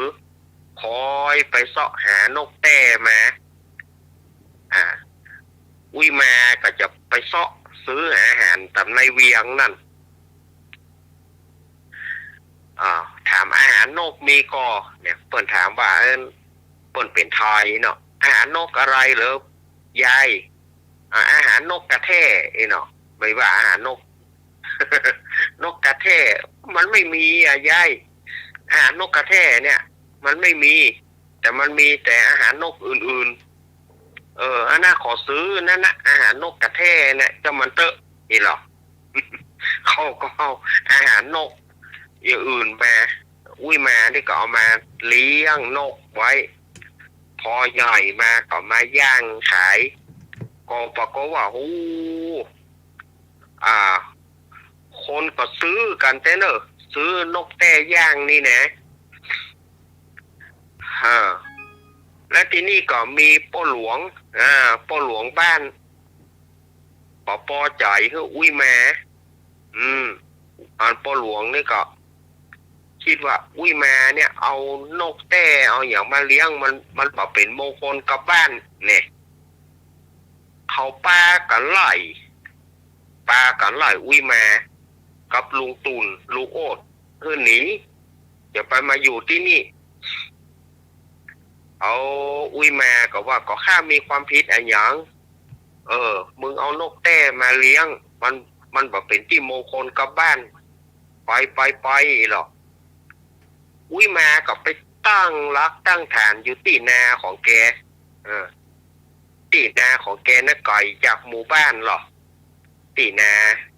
ไกลจากหมู่บ้านก็ไปแปลงบ้านแปลงจองแปลงฟาร์มเลี้ยงนกแต้ไผมีนกแต้ที่ไหนก็เอามาขายให้อุ้ยมาก็จะฮับเอามาเลี้ยงแล้วพอมันใหญ่มาก็จะย่างขายในสมัยนั้นถึงกรุงเทพกรุงไทยกันเนอะเปิ้นเป็นนักท่องเที่ยวเปิ้นหูข่าวมาเปิ้นก็ปากันมาซื้อบ้านแถวนี้มีนกกระแท่ย่างขายใช่ไหมคะเห็นหรอ มีเห็นหรออุ้ยมาลุงตุ่นลุงโอดเขาก็ขายนกแต้เปิ้นเอาไปกินเปิ้นก็ติดใจป้ากันลังไหลกันมาซื้อจนถ้าจะม่วนปอเขาเนาะนกแต้นี่นะอุ้ยมาก็ขยายกิจการไปเรื่อยๆจนร่ำจนรวยร่ำรวยเพราะเอานกแต้นี่มาขายนะเอามาย่างขายท ที่นี่คนเฮาเมื่อมีความรวยเมื่อมีความรวยเมื่อมีความดังก็มีคนอิจฉาครับละมีคนอิจฉามีคนขอยยวนแบบละที่นี่ก็ประใจภายพ่อหลวงบ้านนั่นนะที่ไล่อุ้ยมาหนีนั่นนะพ่อหลวงบ้านเกิดความโลภเกิดความขอยขึ้นมาว่าอีแม่มันขายนกแต้มันเลี้ยงนกแต้แล้วมันเอามาย่างขายมันลูกพอเปิดมาซื้อกับลูกๆขันนั้นเท่าไหร่มันออกจากหมู่บ้านไปมันไปตั้งบ้านตั้งจองอยู่ที่ไห่ที่นามันคนก็ยังไปอยู่ไปซื้อนกแต้ย่างมันขายซื้อนกแต้ย่างมันไปกินเขาบอกให้อายอีแม่นี่หรอพ่อหลวงว่านะบอกให้อายพ่อหลวงก็พลิกแพงแหละไปซ่อนนกเก๋านั่นเปิ่นไปซ่อนกอื่นมาพ่อหลวงนี่ก็จะเอาดีๆเนาะไปซ่อนนกเก๋าไปเอานกเก๋ามาย่างขายสถานญาติโยมมันจะน่ากินก่อนนะนกเก๋าตาหลวงมันจะเป็นดีกินวะน่ะทีนี้หมู่คนทีนี้ก็ไปเกิดหน้าเกิดตาเปิ้ลกะพ่อหลวงเขานี่นะไปเกิดหน้าเกิดตาเปิ้ลเวลาเปิ้ลมาถามเรื่องนกแต้ย่างทางนี้อร่อยกว่าอันนี้นกอะไรคะลุงนกเขานี่เหรอนกเขาทีนี้ก็ขายทีแรกก็ได้ขายเทน้ำเทท่าแต่นะได้ขายอยู่แต่ว่าคนที่ทำนกเก๋าเนี่ยพ่อหลวงเขาบ่ได้เอาดีนกเก๋าออกบ่ได้เอาดีนกออกปรากฏว่าคนซื้อเปิ้นลูกจากกรุงเทพปุ่นเอาไปกินปรากฏว่าผัวเปิ้นตายผัวเปิ้นตายเปิ้นเข้ามาย่อบพ่อหลวงในฐานะที่ว่าขายนกมีพิษว่ะโอ้ยไปถามลูกน้องป้องไปสู่บ่เอาดีมันออกสักกรรมกะบ่ได้เอาออกตายละกู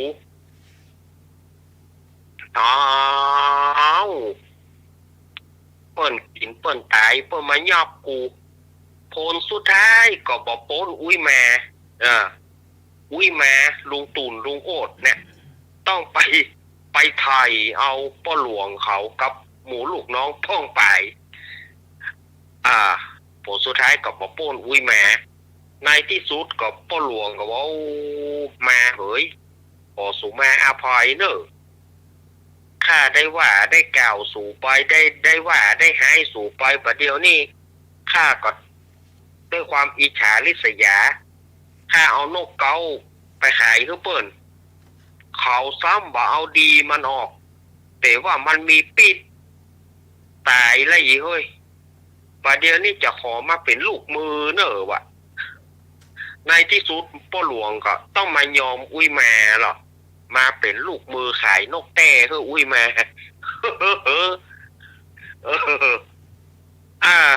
เรื่องที่มันจะแต้บ่แต้บ่เด้อ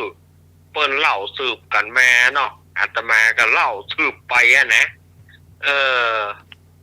ไปว่านกเก๋านี่ไอ้อย่างก็ดีมันเป็นปิดอีบ่ฮู้นะอันนี้มันมีเรื่องเล่าไว้อย่างอีเนอะใครจะซ่อมาขายก็ขายได้เนอะนกแต้นี่นะปะเลอะปะเตอคะแนนยับมันได้เด้อ เปิ้นว่ามันนอนมาเอาตีนมาก้อมฟ้าอย่างนี้คนโบราณว่านะมากลัวฟ้าล่มว่ะคนโบราณว่านกแต้นี่มันกลัวฟ้าล่มเวลามันจะนอนมาเอาตีนมันตั้งขึ้นเอาตีนตั้งขึ้นเวลาฟ้าล่มฟ้าจะได้ล่มใส่ตีนมันว่ะเจ้าข้าเฮ้ย ศรัทธาญาติโยมอาตมาว่าถ้ามันล่มมาท่มไว้นะมันก็บ่เหลืออย่างสักอย่างละก้า มันจะตีนมันจะต้านทานฟ้าได้วะฮะ อันนี้ป้าอุ้ยเล่าให้ฟังนะนกแต้ตะเวทนี่นะเวลาที่มันจะนอนนี่มันเอาตีนมันก้อมฟ้าขึ้นมากลัวฟ้าล่มแต่มันวะถ้ามันล่มมาแต่อาตมาว่าเลี้ยวหมดอ่ะนี่ บ่เหลืออย่างนั้นนี่เนาะ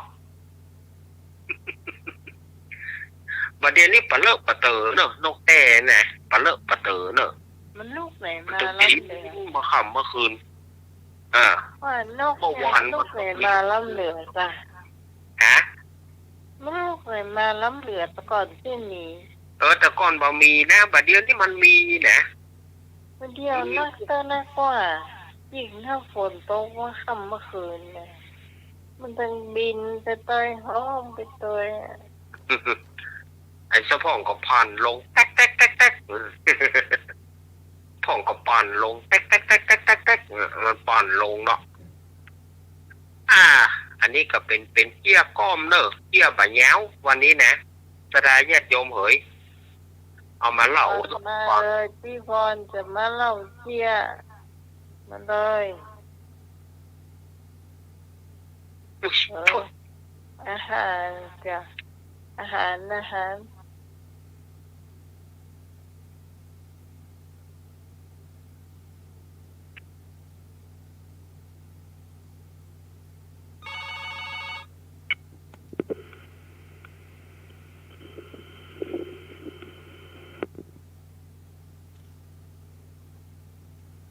ว่าจะได้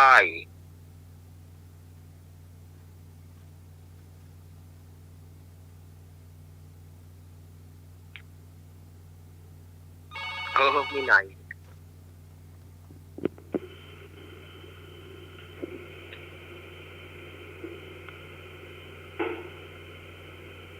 ฮัลโหล นมัสการครับม่วนดีครับเนาะม่วนขนาดเลยครับจนม่วนนะครับครับนมัสการครับ เราไปยอกนกเกาเราดีมันบอกออกเนอะน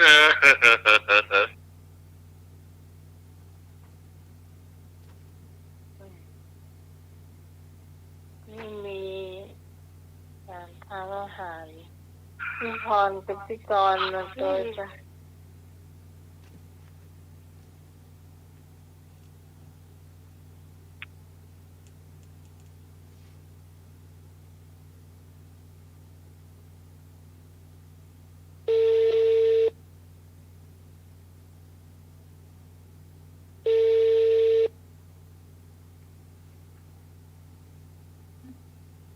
จ้า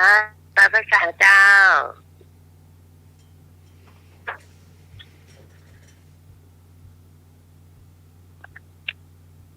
เจ้ากาภาษาในรักเจ้าสวัสดีแม่พร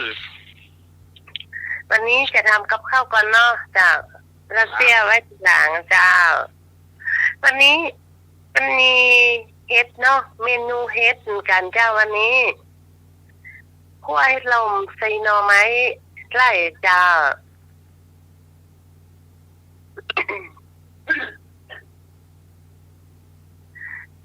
ได้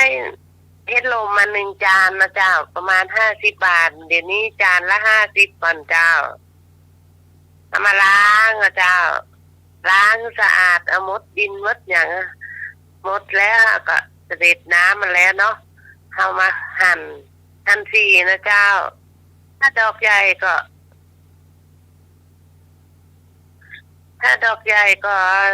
ผ่า4 ผ่า 5ก็ได้เจ้า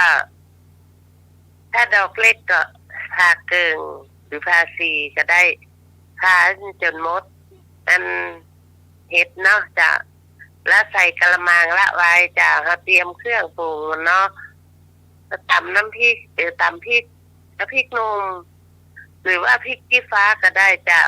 พริกชี้ฟ้าประมาณ3 เม็ดนะเจ้าแล้วใส่โครกแล้วก็ใส่โครกก็ใส่หอม หอมแดงจ้าสัก3 หัวเนาะเจ้า แล้วก็ใส่กระเทียมสัก5 กลีบก็จะตำให้ละเอียดนะจ้ะข้าวคั่วแบบเมืองอะเนาะจ้ะมีหมูก็จะ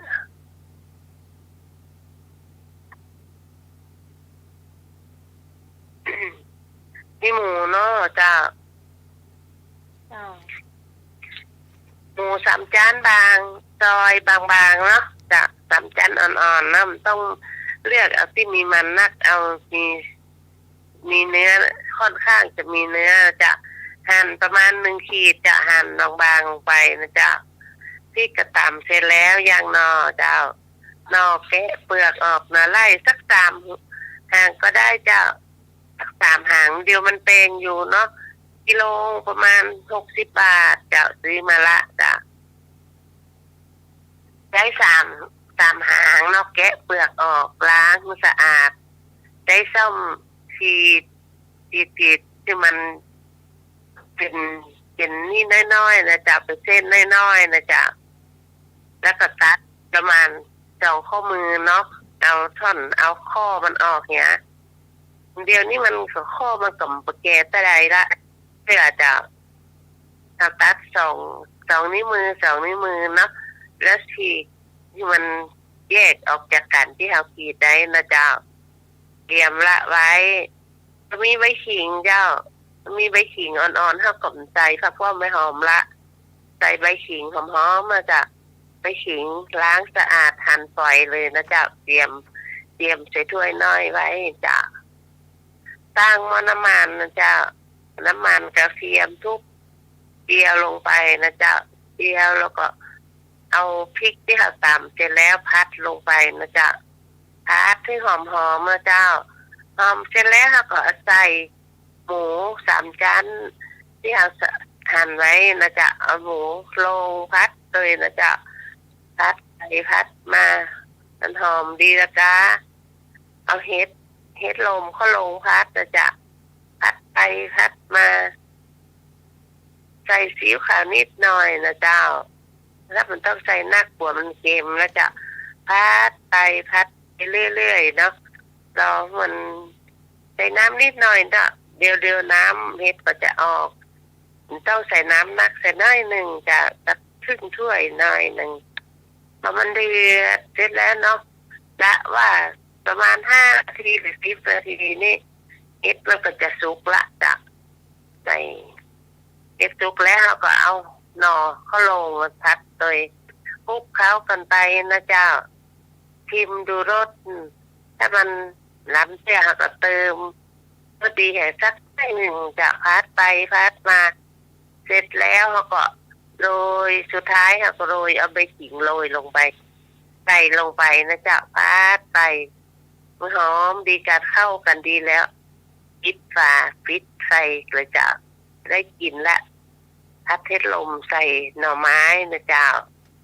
กินก็ขั้นหนึ่งเนี่ยลำขนาดเลยนะเจ้าเสร็จละจ้ะมันมีคั่วเห็ดลมบางคนผมชอบเนาะอย่างน้องใหม่นิ่มซะชอบกินเห็ดลมตาใดล่ะบ่เคยกินเจ้าจ้ะแต่ตังเราปูนี่นักเนอะเห็ดลมน้องใหม่แค่แรงมีจัดมันมีคนซื้อมาฝากเหมือนกันที่การละปูนซื้อมาหลากหลายพวกเนี่ยจ้ะเพิ่งขายซื้อมาบ้านเฮาก็ไม่ได้ไปกิน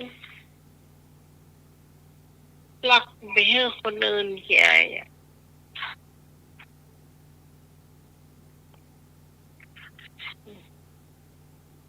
ไปหาผู้การมาปนไป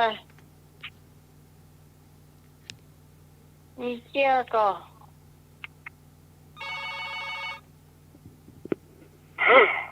จ้าน้องใหม่ทอนรุดไปเหรอล่ะนี่ก็จ้า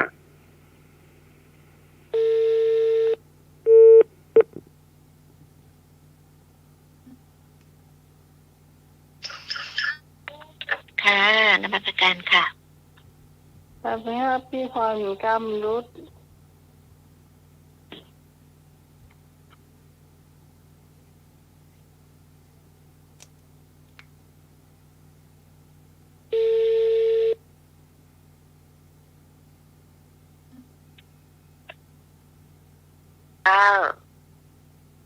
พี่รุดเนาะ รุดอันนี้โอ้โหโทรศัพท์วันนี้มันดูรวมไว้จ้ะถ้ากดจะเฮกับมือแน่นจ้ะ ก็เอาหนังยางมัดไปละกันน้องพร ใช่พี่พรแกะออกแล้วก็เอาถ่านมันออกแล้วใส่ใหม่ จ้ะเป็นยังเดี๋ยวเป็นยังผู้จัดการอยู่ลุ่มพุทธแกอย่างที่แกอันเดียว น้อยเดียวหมดอ่ะ สงสัยไอ้พงษ์หายไปไหนอ่ะ ได้รับไม่ได้ ฮะ พี่ไห่บอกว่าเอกว่าเอกบอกว่าให้พงเป็นบอดี้การ์ดน้องใหม่ยินได้ยินหัวไอ้พง เมาน้องลำไยอยู่ก้าไอ้พงษ์ น้องลำไย มีน้องลำไยเยอะหรอ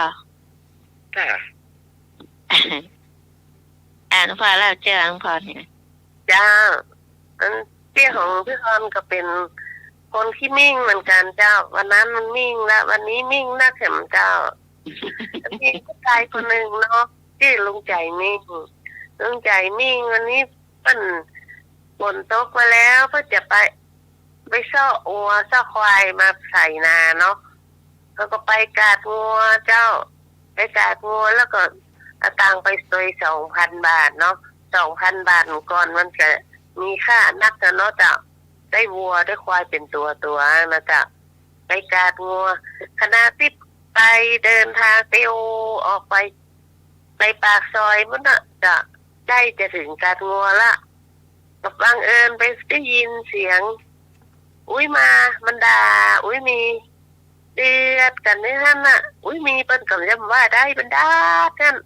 ปล่อยเมียมันด่าเขาหันเอาไปละลงใจมิ่งนี่มันก็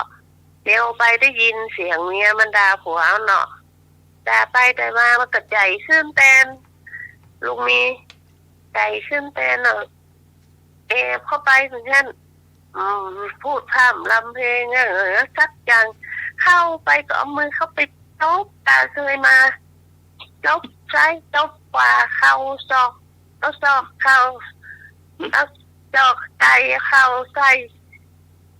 โอ้โหเนี่ยมีมันก็เจ็บปากอะโดนเขียวพูดออกหัวกระโนอย่างเงี้ยเอาไปเอามาใครมาตีข้านี่เป็นว่าพอเป็นแม่ใจมีไหมคะมาตีข้าเดียวไปแจ้งความบอกพ่อหลวงมาบอกตำรวจมาเอาไปเอามาลุงมีมันกระตึงว่าได้ตาคนพอหันปล่อยมาแจ้งความมาเอาละมาแจ้งความยับลุงใจมิ่งเป็นได้ลุงใจเนี่ยมาตีเมียอีกละตีได้มาจำนวนก็ปั๊บ2,000 บาทลุงใจมิ่งก็ได้เอาสตางค์ที่จะไปซื้อควายซื้อวัวซื้อควายมาไถนาเนี่ยเป็นเสียก็ปั๊บเงินตำรวจไปเลยแล้วไปถึงกันเลยตัวสกรรมที่มาบ้านนะมีอันลุงใจมิ่งก็ว่าที่ไหนพวกควายจะเอาไปใส่นาน่ะไม่มีน่ะจักตังเสียก็ปั๊บเพื่อเปิ้นไปอ่ะเพราะความมิ่งของข้าเนี่ยเมียลุงใจก็บอกว่าจะไปมาไปเสียก็ปั๊บไปแล้วควายก็ไม่ได้งัวก็ไม่ได้จะไปมาขึ้นมานอนบนบ้านเด้อปุ้นไปนอนหลังเข้าลุ่มปุ๊เด้อลุงวิจัยมิ่งก็ไปจ้างว่าจะได้เนาะ เตียวคอตกออกไปเลย เรื่องนี้ก็จบเพราะความมิ่งของลุงใจลุงใจ ไม่ใช่เรื่องเบาเนาะ จะได้เรื่องเจ้าไปทำนี่เพราะความควบคุมอารมณ์ของตัวเก่าเนาะก็ต้องตัวเก่าเป็นเหตุทำให้เสียสตางค์จ้ะ ได้สักอย่าง ได้อย่างจักอย่างเจ้า เจ้าเฮ้ย เรียกกระจกประดาว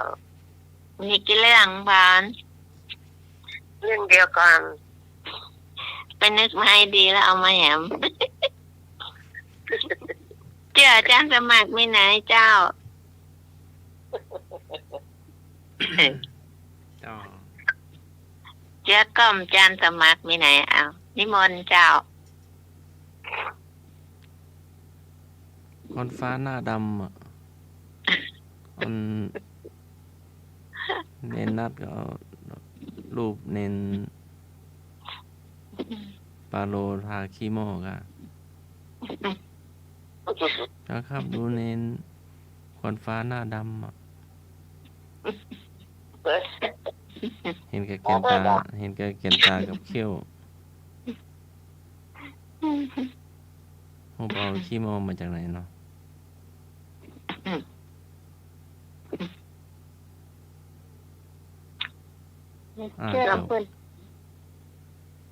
จบไปหนึ่งเรื่อง เรื่องขวัญฟ้าหน้าดำจบแล้ว ทำเรื่องเอาต่อมาถวาย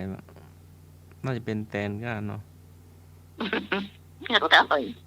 ต่อจะเป็นแตนได้ไงคะอาจารย์ ตัวเดียว ไป ก็ ทำ ตาย ทางในโคมไฟก็ อ๋อ ดีบทต่อยเนาะเอามาถวาย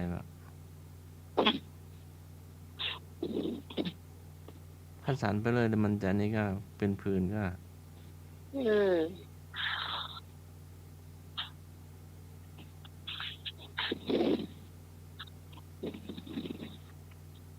จบไป จบ 2 ไป เรื่อง เรื่องใช่ไหม ก่อนเล่า ก่อนเล่าเอาให้อาจารย์สมัครเล่าอีกเรื่องหนึ่งไปก่อนนึกก่อน ก็ช่วยกันเพลเนาะมันก็เพลงดีเนาะสาบานตัวตุลุงตัวพระน้อยตัวเนาะมันก็แล้วไว้ดีเนาะมันก็ช่วยกันฉันเพลตัวกันเนาะ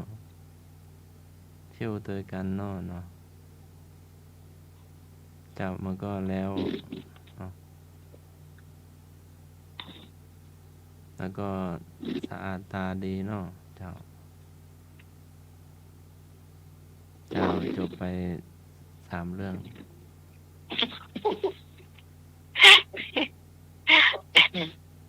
เรื่องที่พวกนี้ก็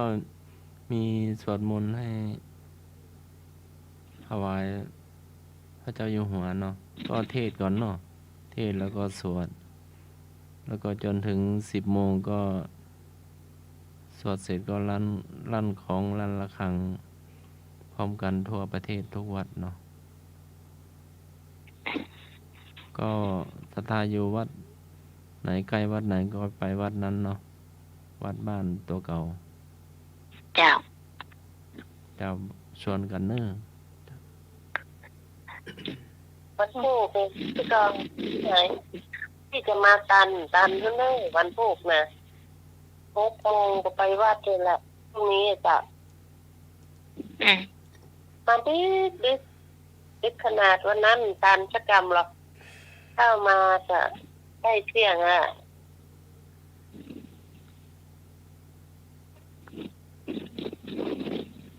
คู่มันเหมือนไปวัดไปบุญกันจ้ะหรือว่าก็จะตึงหมดทำวัดเจนเนี่ยท่านละเดี๋ยวพรุ่งนี้ให้อาจารย์สมัครกับอาจารย์เนรลักษณ์เนาะอยู่กัน2 ตนเนาะเขาจะไปวัดกัน จะกลับมาดึก กลับมาดูนะ จะกลับมาดึก เดี๋ยวให้อยู่กัน2 องค์ก่อนนะเจ้า เนาะ ดำเนินรายการกันไปก่อน เมื่อคืนหรือว่าเมื่อวันหรือว่าเมื่อแรงหรือว่าเมื่อเจ้า อ้าวตามเวลาสิคะอาจารย์3 ทุ่มอ่ะ 3 ทุ่ม 3 ทุ่มเป็นต้นไปไง 3 ทุ่มแล้วแต่ละถ้ามาตื่นก็ห้องแล้วขันเนี่ย ถ้าบัดนี้เลย ถ้ามาตื่นก็ห้องว่ามันที่ทุกวันมันต้องรับก่อน ครับอ๋อช่วงนี้มันอยู่ถือเขาได้เพราะว่า เอารถตู้ออกกันหนึ่งแล้วก็มันละอ่อนมันเก่งเขาต้องไปกู้มันไปแต่วันนั้นก็วันเสาร์แล้วก็ไปพะเยาดอกคำใต้นะครับต้องฝึกให้มันเก่งครับจะปล่อยมัน นึกว่าเมาน้องลำใหญ่อยู่ โอ้เมาแต่น้องลำไยกำลังงามเลยน้องลำไยมันหัวก็มันยิ้มใจนะมันยิ้มใจนี่ดีครับ ไอ้พงได้ยินไอ้บอกต่อว่าเป็นบริการให้น้องกัน ได้ยินนะแม่ละอ่อนพูดฟังแล้วก็แม่ละอ่อนบอกว่าจะไปฟังเพื่อนในห้องกันต้องเอาความคิดเห็นอย่างมากเขาไปว่าอย่างที่ไหนเนาะก็อันพันเทก็เป็นว่าเขาว่าอย่างเพื่อนที่ฟังเอาเรื่องว่าติ๊กๆเนี่ยฟังว่าเอาว่าเขาไม่ว่าเพื่อนที่สวนเรื่องที่เขาว่าแล้ว แต่ว่าตอนนี้ใครฟังเชื่ออันในพงมาว่าไหนใครอยู่ มันก็ได้ว่าอย่างเพื่อนรุนแรงเนาะแม่ละอ่อนมาโจมมือไปว่าเนาะ มาใส่เค้กก็ได้หรอไอ้พงใส่แล้วอ่ะ อย่างครับเป็นยังไม่เป็นยัง ไม่เป็นยังเนาะ ไม่เป็นยัง เอาเชื้อน้องลำไยมาเล่าให้ฟังกับเราเจ้า น้องวันยาวตอนนี้มันยังไม่ยิ้มไม่อยากให้มันยิ้มอ่ะถ้ามันยิ้มมันไม่มีราคาเลยอ่ะ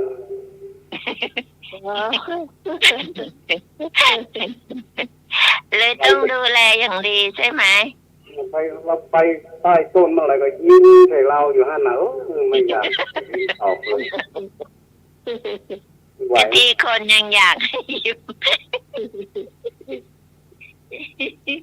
เดี๋ยวนี้ก็ป้อนข้าวป้อนน้ำมันไปซื้อกัน พงมือขีดยา นั่นแหละ ยิ้มหรอโอ้ไม่อีกอ่ะฟังยิ้มเถอะ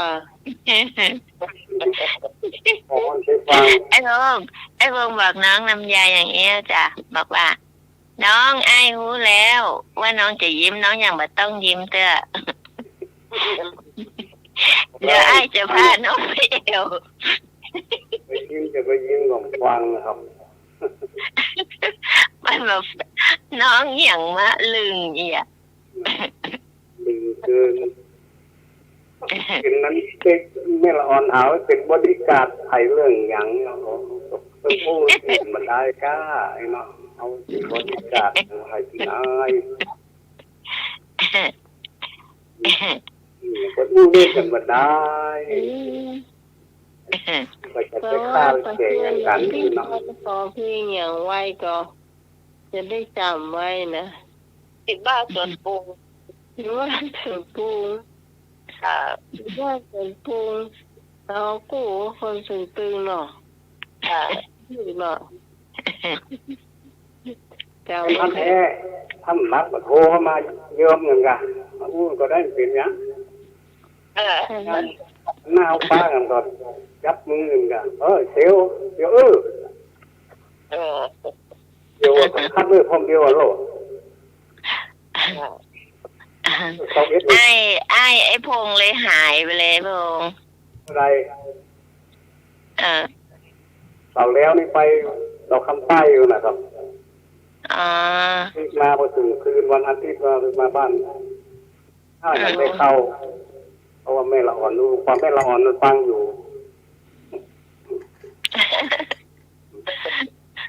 ก็อันคนหนึ่งมาอยู่คนหนึ่งฟังแทนนะ ผมฟังเต็มผมมันมันเก่งเขาเพราะเขาเก่ง ก็ผมพึกละอ่อนมันคล่องแคล่วหน่อยเดี๋ยวจะปล่อยมันไปคนเดียวไปโทษไทยเวรเดียวนะกำลังพอใหม่อยู่ ก็ดีเนาะ เคยขับรถตู้ ก็ดี ไปทั่วไทยตอนนั้นก็ไปภูเก็ตจ้างเขาไปโดยมันคนนำไปเขาที่ทานที่ไก่มันจะออกคนเดียวเนี่ยแล้วก็เอาไปส่งไหวก็เท่าแก่แล้วเนาะดึกมาก็ใครรับเนี่ย เท่าแก่นี่อันกี่รอบ7 รอบแล้วค่ะ เนี่ยไม่ถึง10 รอบเลย 7 รอบเลยทั้งหมด พี่กรณ์8 รอบยังไม่อยากแก่เลยผม นี่คือตัดเกงได้หายไปหน้าไปที่ผมได้จำควักแยบๆอ่ะโอ้ไปเตื้อนะไปเตื้อนะกับควักหันทีกับมาได้ผมไปเตื้อยังไอ้ควักก็เป็นเจ้าหมูวันนี้เอาไอ้พันแท้เข้ามาอู้กันพร้อมกันครับผม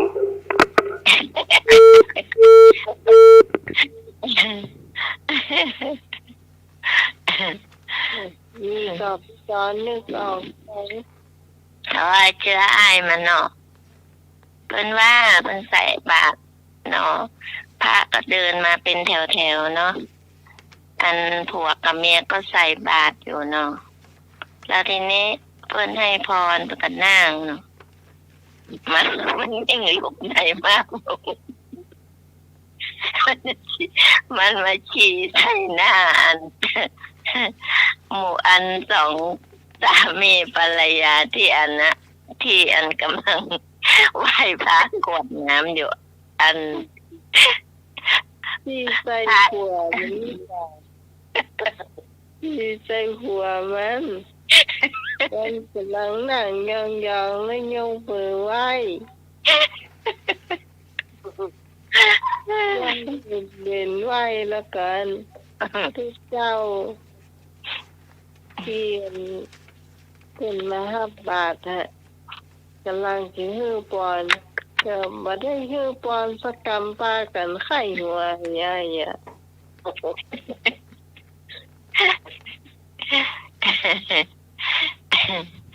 พากันไข้หัวหมาฉี่รถ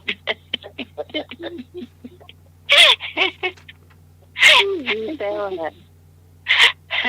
ที่ยังเหลือว่ะที่อื่นก็มีก็ลังเป็นหน้าคนเนี่ยจ้า อันมาอาจจะมากับตุ๊กเจ้าก็ได้หรอก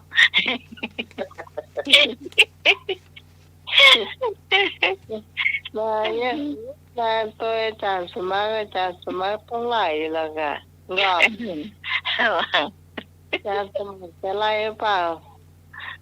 ไล่นะ ไล่หมา มาที่ไหน ถ้าอาจารย์สมัครไปบิณฑบาตนะอย่างสมมุติว่ามีคนใส่บาตรใช่ไหมเปิ้นกำลังนั่งไหว้นะมาขี่รถเปิ้นน่ะถ้าหมาไปกับอาจารย์สมัครอาจารย์สมัครจะไล่ไหมมาเยี่ยวหรือมาวิ่งตัดหน้าเลยจะไงบ้าไม่ใช่วิ่งตัดหน้าอยู่ๆมันก็ยกขาขึ้นแล้วมันก็ขี่รถคนที่กำลังไหว้อ่ะพระเลยไม่ได้ให้พรพระเลยใกล้หัวไปเสียเล่มได้พรแต่ทำได้ก็ขี่มาเอามือลงหรือมาเอาตีนยกล้อหรือจะไง หมาก็ยกขาขึ้นฉี่รถคนที่นั่งไหวไงถ้าหมาไปกับอาจารย์สมัครถ้าไปบิณฑบาตอาจารย์สมัครจะไล่ไหม ก็เคก ไล่หมาหนีไปไหม เคกหัวมาละ เคขวบมาไปเคเขาทำไม ครับผมบ้านผมตรงนี้นะหมาขับรถยนต์ได้ไหมครับ เคยเห็น รถยนต์ไป ไอ้พ อะ วก ไร เคยเห็นหมาพูดได้ไหมล่ะ เก่งเลยมาตรงนี้นะ อ่า ไปสบายไปกำลังจะเบานะแค่อย่างนั้นคนมันขี้หมาไม่ใช่กันน่าจะนั่น ก็นั่นแหละมันต่อกันไอ้พงเคยเห็นหมาพูดได้ไหมล่ะ หมาขับรถได้หมาก็ต้องพูดได้ใช่ไหม แม่งมาเถอะขี้หมาไม่ได้ว่ากันนะ นะมีคนชื่อลุงแหลมเดียวนี่พ่อตายไปแล้ว มีแต่บ้านยังมีเลย แต่เขาอายุเยอะเขาก็ตายไปแล้วอย่างว่านั่นแหละ อ๋อสามเณรเอารักยังอยู่ก็ครับสามเณรเอารักไปแล้วก็ ตะกี้อยู่นะ ยังไข้หัวอยู่ ใช่อันผมถามวิจันทร์วันดีเปิ้นวันนั้นที่ไปเอารถออกสองกันแล้วถามวันใดวันดีวันใดวันที่เอารถออกได้เปิ้นบอกอย่างดีเลยขอบคุณเน้อท่านวันหน้าจะไปมีรับคุณเพิ่มได้ก็จะไปขอบคุณจะไปดีรับคุณน่าจะไปขอบคุณถึงปีวันน่ะถ้าอย่างนี้อย่างตัวเล่าแล้วครับเป็นอย่างเอาเถอะเอาตังตัวเอกอ่ะไอ้น้ำตาลบ่ มัน ฮะน้ำตาล มันกัด ขาย ทาน เดียว เลยกาถึงจะเอาไอ้พงมาช่วยน่ะ น้ำตาลตะปูลูกมีขายนะตาลเทียนตะเสือนะอันนี้โคตรได้อ่ะโคตร50โคตร40ได้กันได้ว่ะมันหวานลงไปว่ะน้ำตาลทรายเยอะมันน้ำตาลทรายใส่มากลงไปมันตาลแพงต่อไป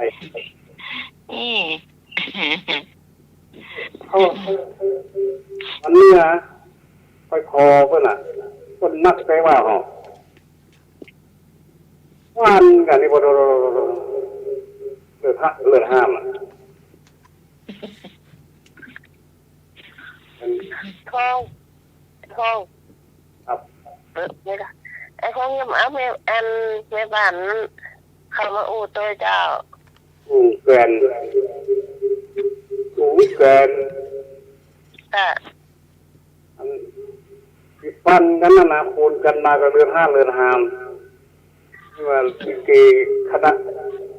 กาดยาวเดาลายว่ะนั่นตัวเป็นกาดแต่แกนนี่อันไม่ละอ่อนถ้าแกนก็เอามาตัวถ้าก็ไปมันสั่นนังกันก็มันจะลุ่งผักนะเขาไปแล้วเข่าทรง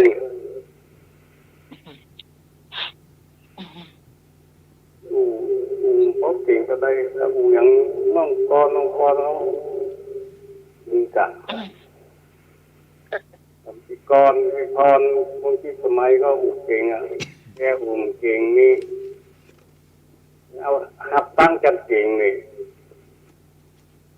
มันใหญ่ตั้งการใหญ่ฟังไปจะด้วยอ่ะมันดูเคยที่เล็กมันคิดเนี่ย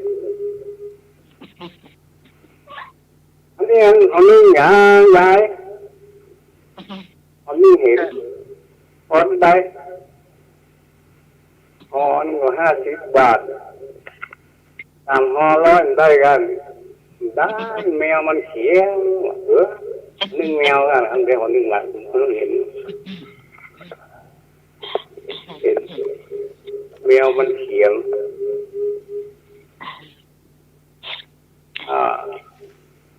ผมมีกู้หนึ่งพิษกันดอกหกข้ามเนาะพิษกันอะไรปัจจัยเมาเหล้ามานี่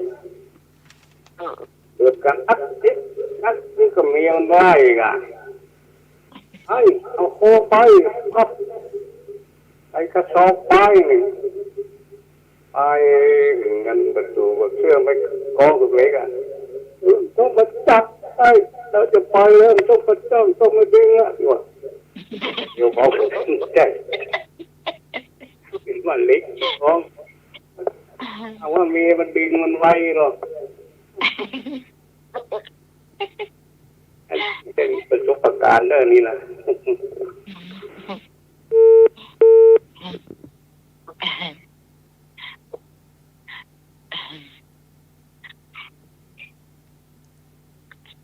ไม่ต้องมาดึงไว้หน่อยจะไป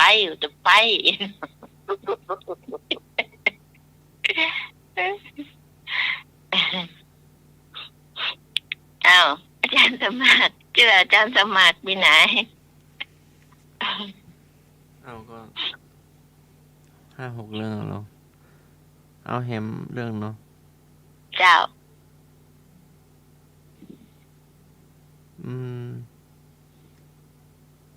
เตียวมา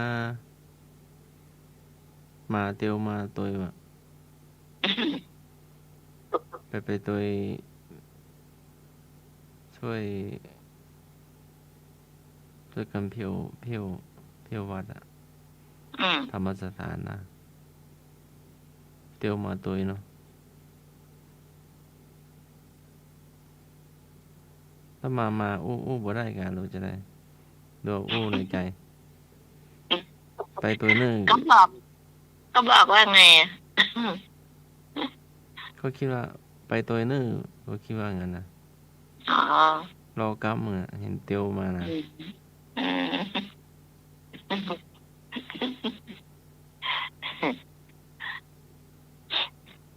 เห็นดิ่งแสงหน้าไปนะเนาะดิ่งตัดหน้าไปฟังไปดูก่อนก็ไปดูสถานที่ก่อนใช่ไหมถ้ากำเอาแนวชื่อน้ำผึ้งก็อาจารย์นุกตั้งให้ก็เห็นมาหมอบมารู้ว่าหมอบดูหนูหรือว่ามาหมอบไปยังหูเนาะหมอบกว่าหมาอาจารย์สมัครวิ่งออกหน้าไปนะมั่ง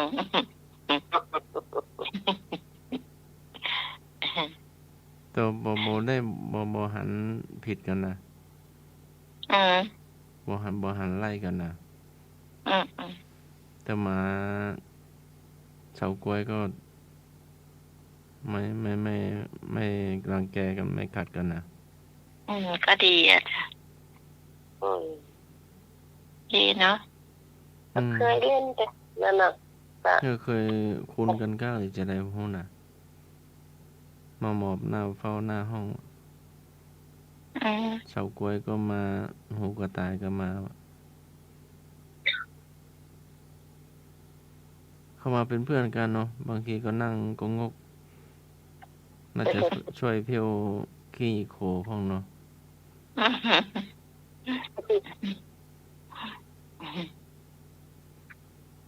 น้องไม้หลับไปแล้วจ้าจบไป6 เรื่องเอาเปลี่ยนกันเราห้องนื้อเนาะน้องไม้ทำไมไม่ได้กินกาแฟหลับไปแล้วจ้ะวัดยางกวางไปพ้องคงไม่ได้ไปแล้วค่ะอาจารย์สมัครไกลคุณที่สุดหมายบัฟไปแล้วไอ้พงมาแตนเหลืออยู่3 ป๋อม 4 ป๋อมยังไอ้พงมาช่วยกันช้างกลัวอะไร ช้างกลัวอะไรครับ ช้างกลัว มดแดง ใช่ มันจะกัดตาช้างกะ ใช่ถ้ามันกัดตา มันก็จะเยี่ยวใส่ด้วย มดแดงนะ แล้วช้างก็จะแล้วช้างก็จะมองไม่ค่อยเห็น ช้างมันกลัวอย่างอ้อมแต่กลุ่มมดแดงเลย พวก ช้าง ก กลั ลั ว วตะขอ เมื่อใจครับ กลัวลากซุง เมื่อใจครับ มันเคยได้ยินนะ กลัวเตียวขึ้นดอย ฮะ ช้างกลัวอย่างไร จ้าช้างกลัวอย่าง ช้างกลัวทิงกับทิงเนี่ย แม่นเนาะ แล้วทิงตีดังชอช้างวิ่งหนีอะค่ะมันกลัวค่ะ เพราะว่าจริงนะ จะ เกิดที่ ช้างกลัวชิงอ่ะไอ้พงษ์ แม่นแล้วถูกต้ม ช้างก็เลยวิ่งหนีใช่ไหม จะช้างก็เลยวิ่งหนีเนี่ย ตายตื่น แล้ว อะ ทิ ไรง ตีดังชอช้างวิ่งหนีกาพง ฮะ เจ้าชิงตีดังเจ้าช้างล่นหนีว่ะ แม่นอีหวีเดี๋ยวก็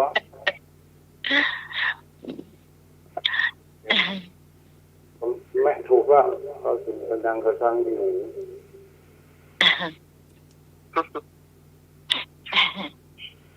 เอาอาจารย์สมัครเอาอย่างอ้อมา ท่านสมาธิยัง ถ่ายไอ้พงษ์ ครับเดี๋ยวผมจะทายด้วยครับ เจ้าอาจารย์สมัครเอาอย่างอ้อมาถ่ายเดี๋ยวไอ้พงษ์จะเข้ามาถ่าย อย่างไปตึงหมู่อยู่คนเดียว น้องพารู้ไหม ยังไปจมูกอยู่คนเดียว เจ้า มันได้เหรอ หา ไม่ได้ ต้องหมายหายเซฟไปดังได้ไง หลับแล้วถ้าจะหลับ น้าไม่เห็นว่าใครหลับ ไม่เป็นไรไม่ต้องเรียก เพราะว่าจะฉันทานกาแฟก็ว่ากลัวบ่หลับนะครับ ใช่ไม่เป็นไรไม่เป็นไรอาจารย์สมัครว่ารู้ไหมไอ้พงษ์รู้ไหมโตก็มา ไปตึงหมู่อยู่คนเดียว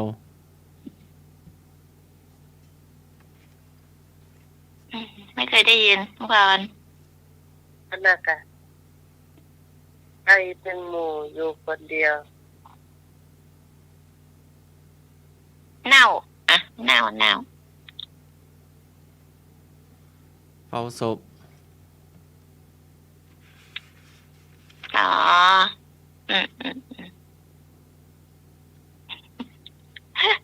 แต่แรกอัน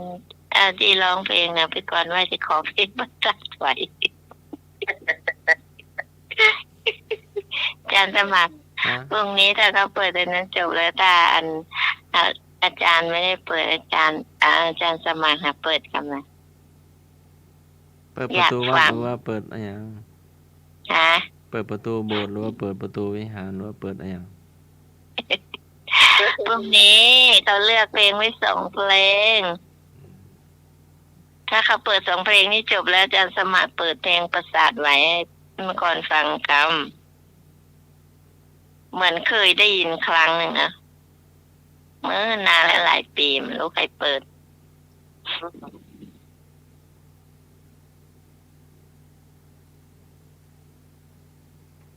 อะไรอย่าง2 ตา 6 ขาอะไรอย่าง2 ตา 6 ขา 2 ตา 6 ขาคนนั่งเก้าอี้ ยังต่อมาเลย053 226 058รายการที่บอกว่าไงนะ 2 ตา 6 ขา 2 ตา 6 ขา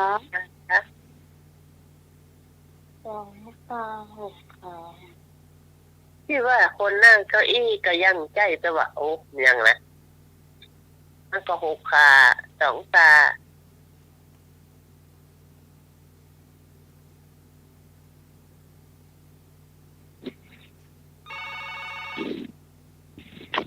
ใครมาเด้อ ฮัลโหล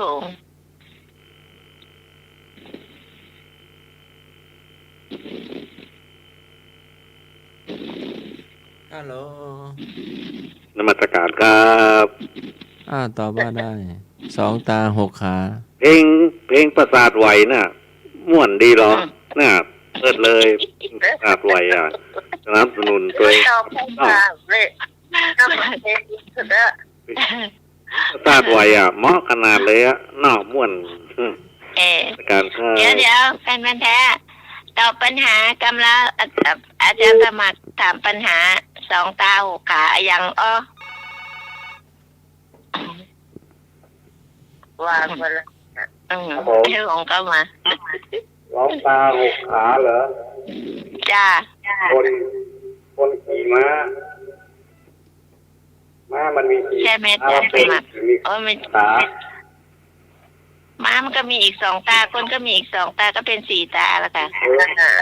ครับ ยัง ถูกไหมถูกฮะ เปล่า ยัง ไม่ถูก ยังไม่ถูกไอ้โบง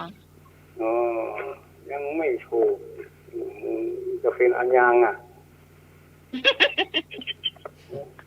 อกแล้วกัน มันเป็นอันยังท่าน อาจารย์สมัครถามว่าเน่าแล้วบอกเอีย เน่าเลย 2 ตา 6 ขาหมาจูงคนตาบอด เอา อ๋อ ถอดซี่ทำดี ปากกระ ดี ตือน ขอ ว่าง หมอ เอาปากกระตือนว่า สบายก่อน อ่ะ ดีแถวหน้าว่าถามไปเลย อาจารย์สมัครบอกว่าปกติมันเป็นแบบนั้นว่ะ ปากกระตือขึ้นมาว่าหมามันมี2 ตาเนาะมี4 ขาเนาะคนแหม2คนโดนจูงนั้นตาบอดอันนั้นนะ มันก็มีตามกันล่อ อาจารย์ปกติว่าอาจารย์สมัครมีในปกตินะอาจารย์สมัครก็ทายมา ตีบ่เครียดโกรธยิ่งตียิ่งรัก ตีบ่เครียดวงเล็บโกรธยิ่งตียิ่งรักอย่าง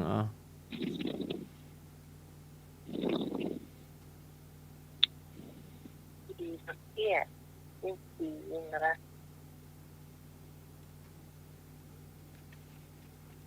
ตีละอ่อน แม่นละอ่อนอยู่พ่อแม่ตี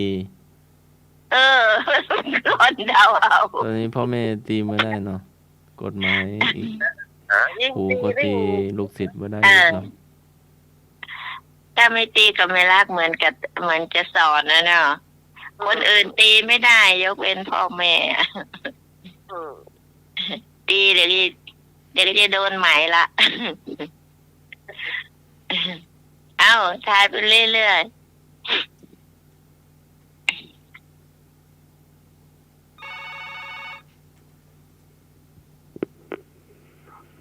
ครับอันยังนั่งคุกงูกินไส้ตัวเก่าเชียงมด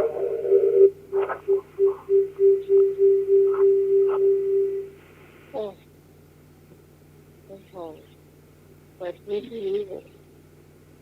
เดี๋ยวมันดีเลย ครับ ยังนั่งอยู่ไหน ใส่ตัวเก่า ครับนั่งคุกงูกินไส้ตัวเก่าเชียงมด เปลี่ยนเจ้า ยังไม่แม่นเตียนมันที่นั่งเตียนมันยืน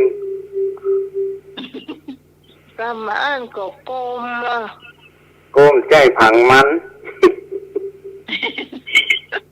มัน ผังมันกับโกมเป็นพี่น้องกันถูกต้ม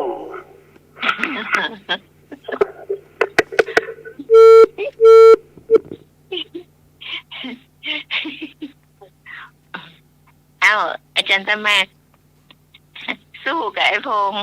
ฮ้อนมันยาวหนาวมันขดแคว้นแห้วนสระแอฮอฮีบอเวนไม่โทนอหนู อ่านว่าอย่างอ่ะ เว้น กำเมืองอ่ะแว่นแปลว่าอย่างแม่ เว้นล้ออย่างค่ะ มันเป็นล้อ ล้อจ้ะ ในนู้นนี่ว่าขดเป็นวง วงล้อก็ถูกแล้วไม่ใช่นะ มันเป็นวงอ่ะ อืม ทรงเป็นเว้นนะคะร้อนมันยาวหนาวมันขดแห้วนเอาลงมาเราแคว้นหรือว่าแว่น แว่น แว่นวงเล็บขดเป็นวง ใช่ อ๋อมันยาว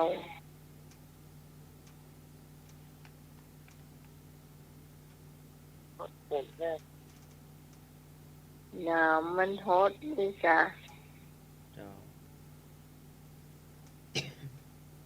ย่างนะกะ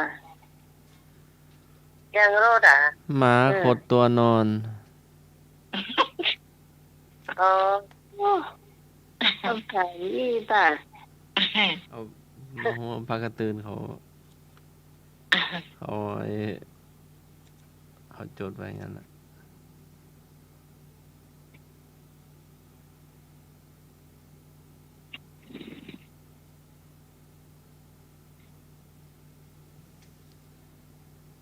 คนสำคัญบ่ปาก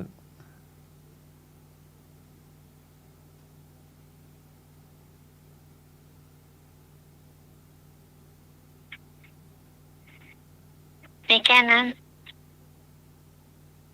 นั่งกงงกเหมือนคกบ่ตำบ่ปากสักกำอะไรอย่าง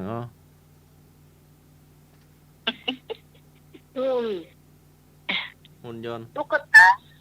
ยาง ตุ๊กตา ปลาเทียนปลาโลก็ได้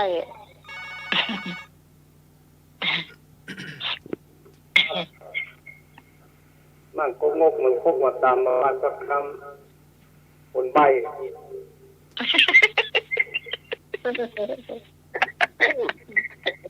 ใบลูกสาวท่านสมัคร ยาง ยังเหรอแล้วมันจะเป็นอะไรก็มันไม่พูดจะเป็นคนใบ้อะกะ ผู้นี้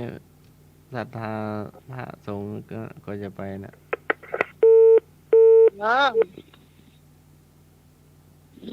ฮะ พระพุทธรูป พระพุทธเจ้านะ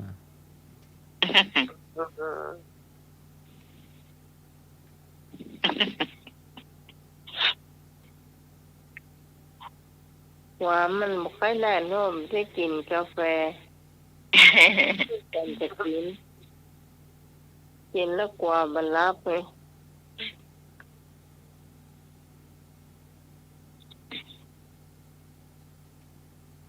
ผู้เขาเต็มตี เอาจะสมัครต่อ เอาช่วยกันนึ่ง อาจารย์สมัครเอาในปากกระตือน่ะเมื่อก่อนเขาไม่มีปากกระตือน่ะ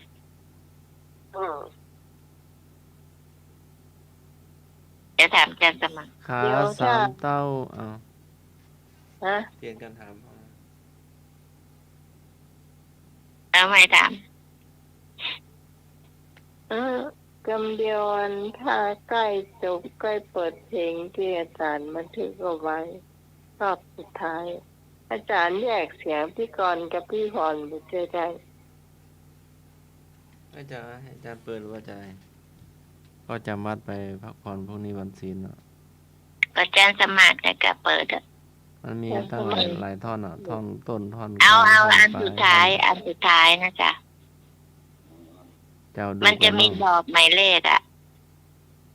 จะว่ามันหมดอายุหรือยัง มัน หมดอายุ เข้ามันหมดอายุ ไอ้อย่างมีขามันมีปีกบินได้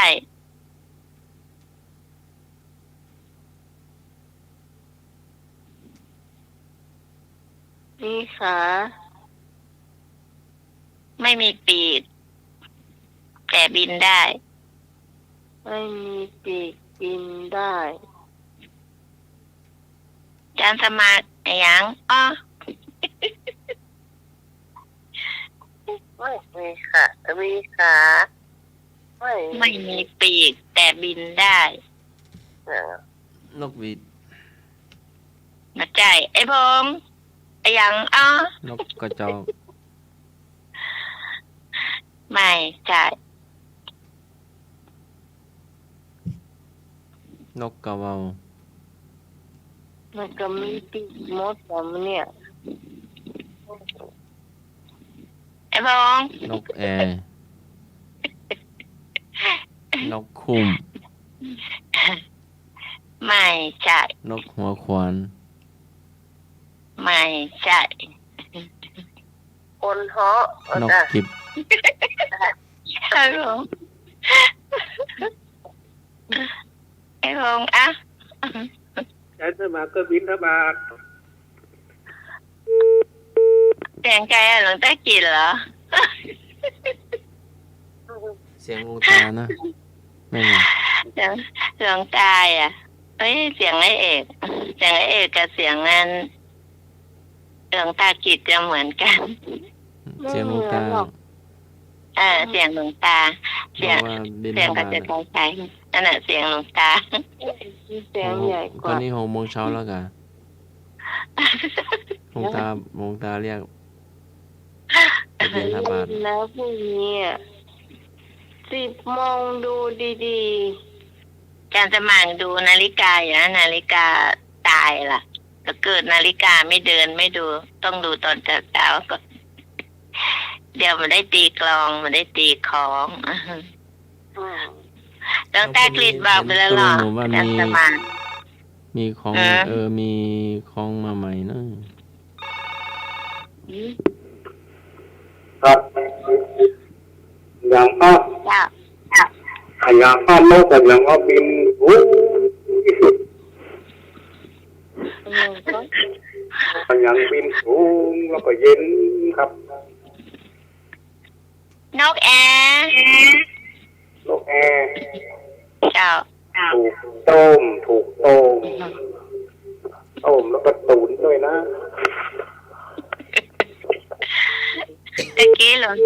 วงตากิจเขาทายปัญหาว่าไอ้ยังมีขาไม่มีปีกแต่บินได้อันหลวงตากิจว่า อาจารย์สมัครบินทบาท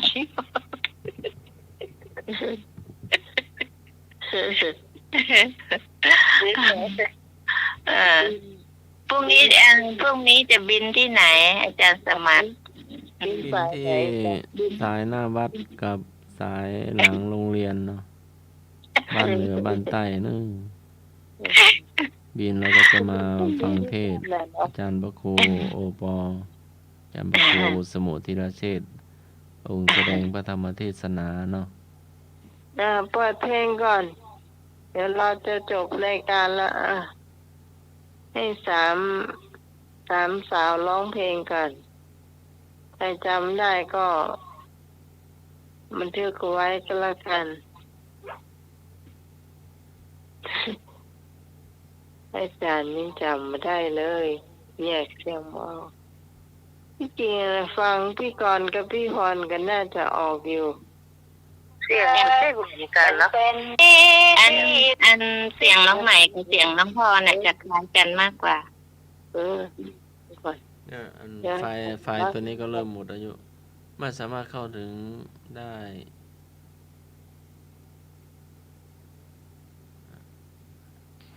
12 มกราค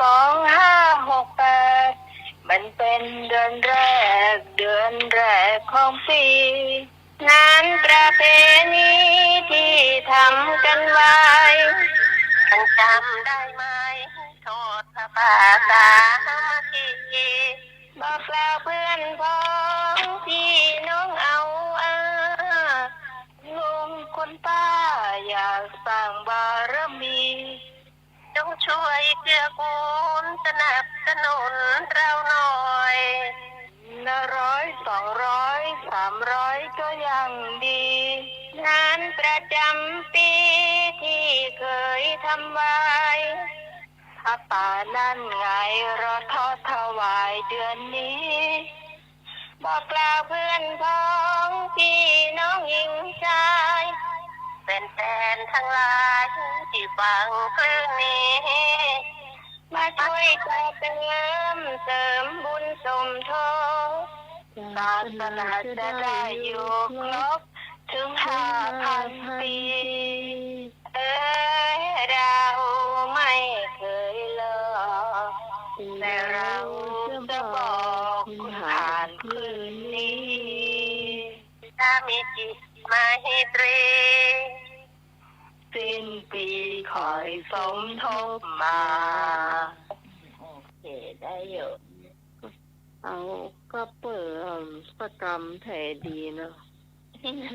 นี่ก็ดีเสียงเปิดแล้วมัน2 มกราคม 2568มันเป็นเดือนแรกของปีงานประเพณีที่ทำกันไว้ยังจำได้ไหมโจทย์กับป่าตาเมื่อกี้บอกกล่าวเพื่อนพ้องพี่น้องเอาลุงคุณป้าอยากสร้างบารมีต้องช่วยเกื้อกูลสนับสนุนเราหน่อยละ100 200 300ก็ยังดีงานประจำปีที่เคยทำไว้ข้าป่านั่นไงรอทอดถวายเดือนนี้บอกกล่าวเพื่อนพ้องพี่น้องหญิงชายเป็นแฟนทั้งหลายที่ฟังคลื่นนี้มาช่วยต่อเติมบุญสมทบศาสนาจะได้อยู่ครบถึง5,000 ปีเรา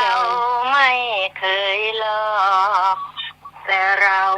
จะบอกคุณผ่านคลื่นนี้ถ้ามีจิตหมายตรีสิ้นปีคอยสมทบมาเดี๋ยว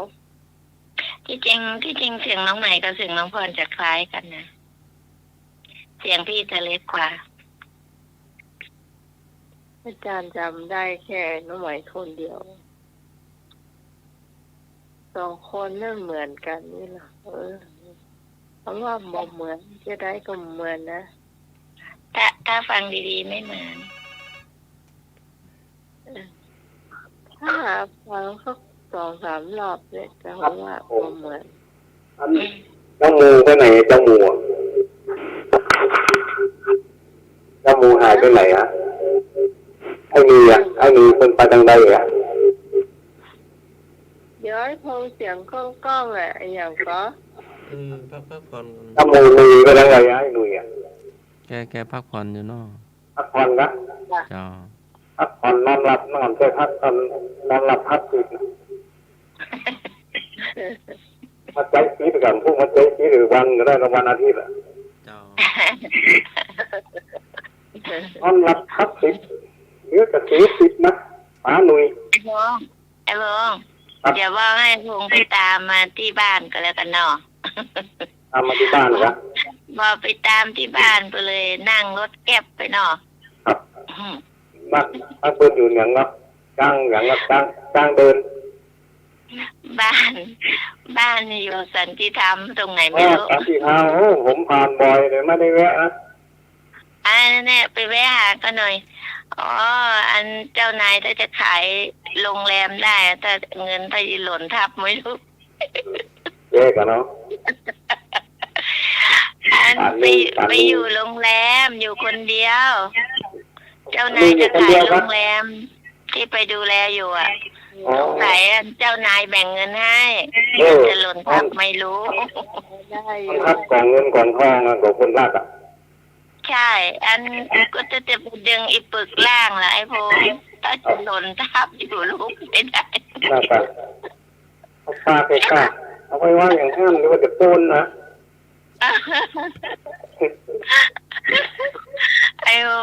ดแก้วไปดูแกหน่อยเด้อ ครับมันน่าแวะมันน่าจะแวะถ้าพูดเข้ามาเร็วตาลุยจมูก